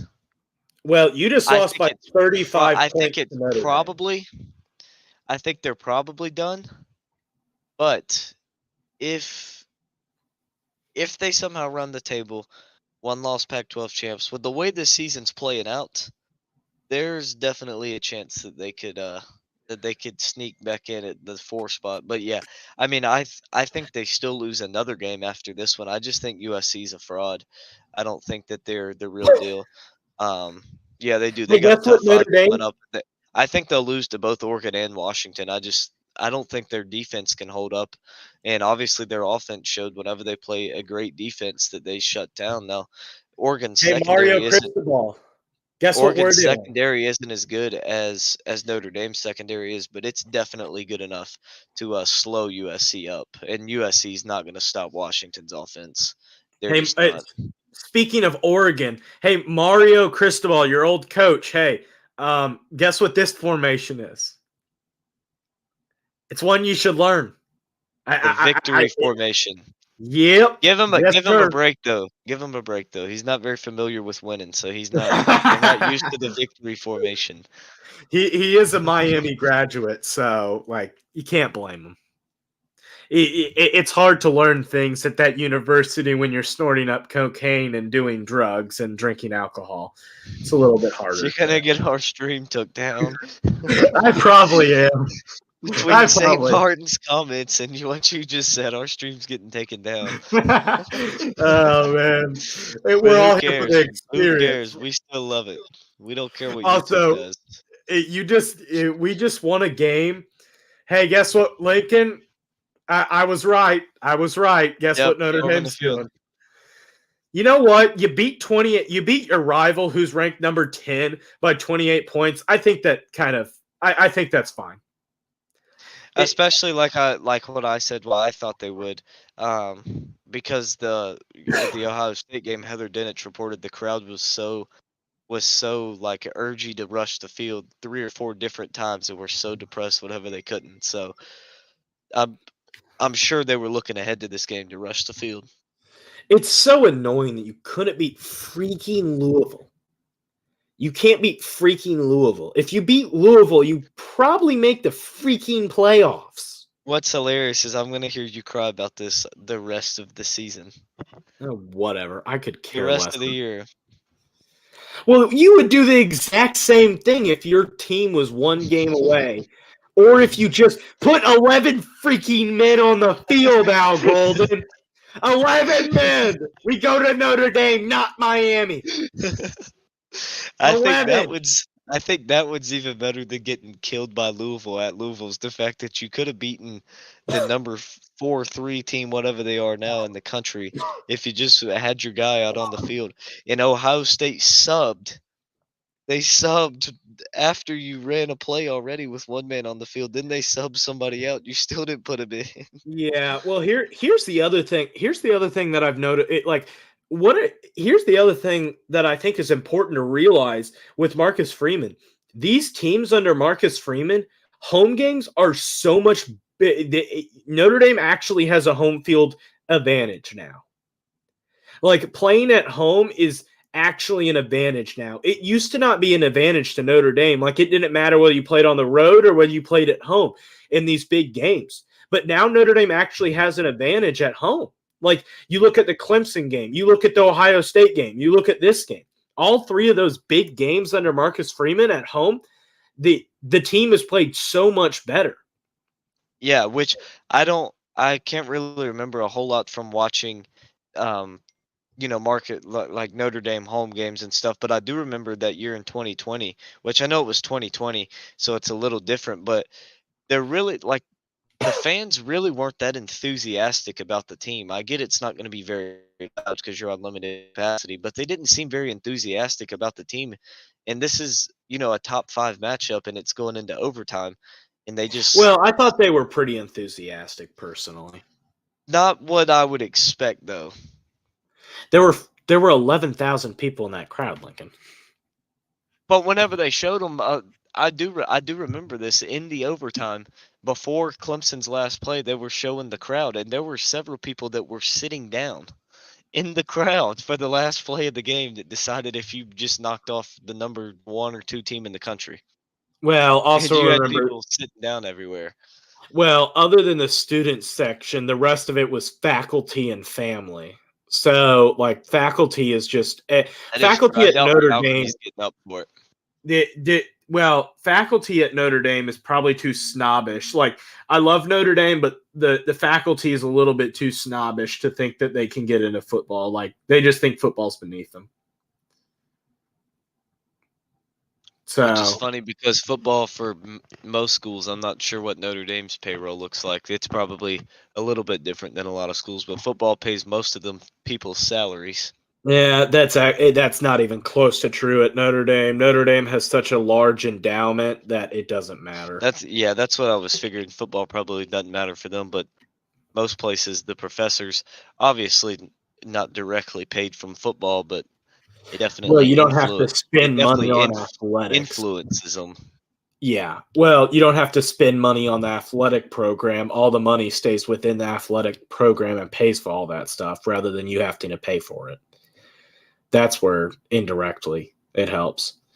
Um, Oh but yeah. but I don't want to keep everybody here too long, but definitely have enjoyed the environment, loved all of our new subscribers and everything like that. Um, so definitely Real glad to quick, have. Go real ahead. quick, St. Martin, that comment, Lincoln Riley is like Brian Kelly overrated. I agree 100%, but Lincoln Riley can actually make himself not overrated if he can get a defense. Because if he gets a defense, He'll never get one.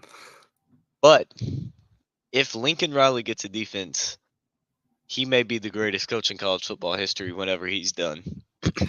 Well, The here's the problem is I don't thing. think he'll ever get a defense. No, I see you, Antonio. But Hey man, it was appreciate great you to have stopping in. you. Yeah, it was great to have you around. But like with Lincoln Riley, he just won't get. He just can't. Like, and here's the other thing: going to USC only exacerbates the problem because USC, that's the mentality there. That is just the mentality. A great offense, no defense. It's just the mentality. So you're not going to get that. But what I was trying to say was what are your closing thoughts, reactions from this game? Anything that you want to say, and then I'll give my closing thoughts. I mean, just a dominant performance from USC. I mean, excuse me, from Notre Dame over USC. I didn't really see. I didn't know who was going to win the game. I wouldn't have been surprised by either team winning it. I definitely thought it was going to be a lot closer of a game. Which I Yeah, guess in a sense it probably would have been had Caleb Williams not thrown 3 picks, which I don't think anybody in the country would have predicted him doing, throwing 3 picks in the first half. But that just shows, the great preparation and stuff from the Notre Dame secondary to be able to, force him into a great quarterback like he is, force him into throwing those 3 interceptions and making mistakes. And just a great overall game plan, but still some coaching issues yeah, as a Notre Dame fan, I'm sure they concern you a little bit that yeah, you still got to clean up. But good thing they didn't come back to hurt you in this one. But yeah. just Well, continue to get better every week is what it seems like. I mean, even though they got smacked around by Louisville, the offense looked a little bit. They like the play calling offensively looked a little bit better for Notre Dame last week, and it looked great again this week. yeah. Well, here's what I would say is this: it comes down to a couple of things that I would take away from this game. One, your defensive line was absolutely freaking fantastic. It was the stunts, the linebacker blitzes, the play calling from Al Golden was superb. Caleb Williams threw those picks because of the pressure, not just because of the defensive back play. Don't get me wrong, Xavier Watts, great game, great game from Xavier Watts. But like he had such a great game because that defense and those linebackers, the front seven was absolutely fantastic. They got pressure all night long. They beat the crap out of USC on the front seven. Or their front seven beat the crap out of USC's offensive line all night long. They just did. That's why Caleb Williams couldn't do anything. Um, Oh so the yeah, if you awards go look at to those 3 interceptions, none of them was Caleb Williams making or was the defensive backs making a play on the ball. The first one, he's pressured into overthrowing his receiver. The yeah, yeah, second one, he's throws the ball, defensive lineman tips it, the defensive back intercepts it. The third one, he's getting pressured and he just has to throw the football. yeah. And all Mhm. 3 of those were on your defensive line that caused those. The DBs just they benefited from it, from being in the right spot at the right time and keeping their head focused and their eyes focused. But yeah, I Yeah. mean the defensive line, they forced all 3 of those interceptions, and it's not even a debate. No, it really isn't. And really, to be honest, when you're looking at this game, all I can say is this: yeah, Notre Dame definitely benefited off of turnovers. But the thing is that you converted on them, which is something that you don't always do. So, like, yeah, Notre Dame definitely had the advantage of turnovers, and they needed it. But you also did the thing that you needed to do, which is this is the thing that annoys me is that like after this game, it will be like, oh, Notre Dame, they just won, they just got lucky that it's turnovers and stuff like that. Well, no, it's Well, Notre Dame did what well, they my needed to thing do with the with those turnovers turnovers. Well, my thing with the turnovers, yeah, you got 3 turnovers, 3 that matter. I know you got more than that, but you got 3 that matter. But it's not like Caleb Williams is throwing the ball to his receiver and it bounces through their hands and you pick it and run it all the way back or something like that. Like you're forcing the interceptions. Yeah, It's not like it's just just just unfortunate stuff where something happens and it just somehow magically bounces right to you or falls right in your hands. No, like you're getting pressure and forcing them into making bad throws. yeah. Well, if you look at okay, so like let's see here. If you're looking You at Notre Dame and USC, Notre Dame had 126 passing yards and 125 rushing yards. That's it. Yeah, Notre Dame didn't move the football. I mean, they didn't have the football very much. Like No, they their really offense didn't. was not on the field very often. You had your first drive start at the USC 12. You had a drive start at the USC 2. You had another one start at the 50. You had a kick return touchdown. You had a fumble that was ran back. Like Yeah, yeah. you Notre just Dame you didn't have very many drive. Like whenever you took over after the punt from Notre Dame didn't have a single drive in the entire fourth quarter. Like an actual because there was the end of the game drive and then there was the field goal drive for 9 yards. And like that wasn't even a drive. It was you had the INT or the fumble. Or no, I'm sorry, that was on downs. That was downs. So you didn't even yeah, go that was that on long downs. with it. Notre Dame just simply they didn't have they had a they didn't do that much offensively this game, but it was it was a lot. But like one drive in the second quarter, USC spent 8 minutes a clock and then threw an interception. So Yeah, I'm in the first half. The second half, USC's offense actually looked solid. It looked half decent. In the first half, they were actually moving the ball down the field several times, but it was very ugly and it was aided by penalties from Notre Dame, and it didn't look like a good functional offense. yeah, Um, Notre Dame had 6 sacks, and I'm gonna assume they probably had 12 or 15 pressures then because there were a lot of other downs where you were forcing Caleb Williams out of the pocket. oh yeah, oh yeah. So like when I'm looking at this game, I can't see anything but positives looking at it because when you look back at this game and you're Notre Dame, like you now you have so just to read off the rest of the schedule, you have 4 games left this season. That's it. That's freaking crazy. Like It's crazy. Yeah, you have 4 games left. You play Pitt, then you play Clemson, and then you play Wake Forest, and then you play Stanford. That's it. You should have no issue. None. Like even with the Clemson game, I just don't see Clemson having any offensive capability in that game. that's Just the only one you could potentially get tested in. but even then, I just don't see Clemson having any offensive capability. And I think Notre Dame will force enough turnovers in order to make it where it doesn't matter. I also think though Wes Goodwin and the defense are going to be drawn up very well to defend your offense. A Oh, lot I'm better sure than they they will. were last year. Yeah, definitely. Um, Um, like I really want to see how this Miami game goes because I think this Miami game for Clemson next week is going to set the tone for out of the bye week. Miami's a team that has turned the ball over a decent amount. So if you can come out and force 2 or 3 turnovers against Miami and take care of the football when you have it, doesn't matter to me how much you win by. I think that's a good step in the right direction. Just as long as you can win the turnover battle, because whenever we win the turnover battle, we've done very good.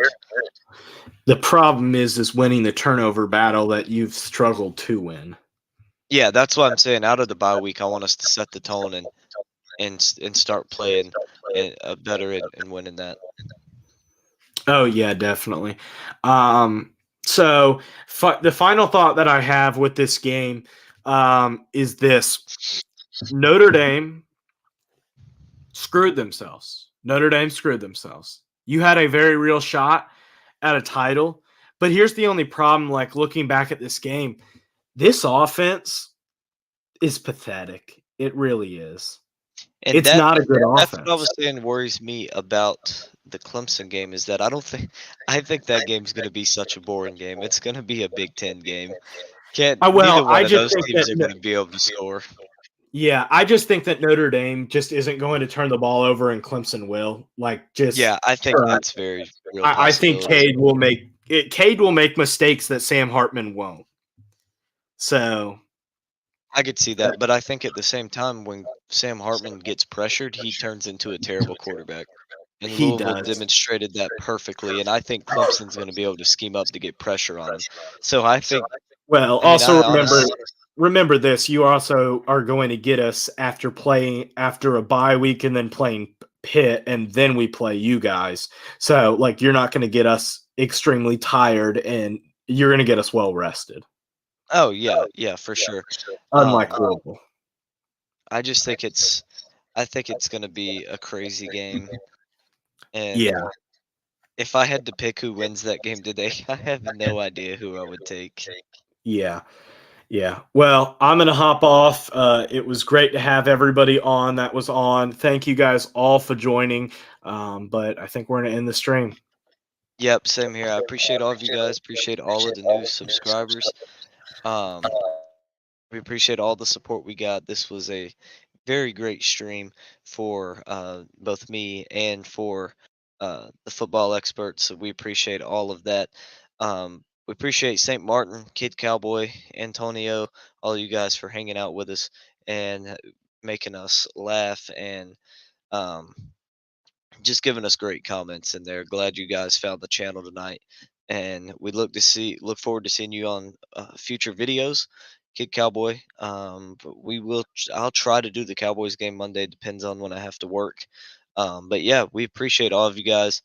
Thank you again for coming on here with us, and we will see all of you guys next time. Thank you.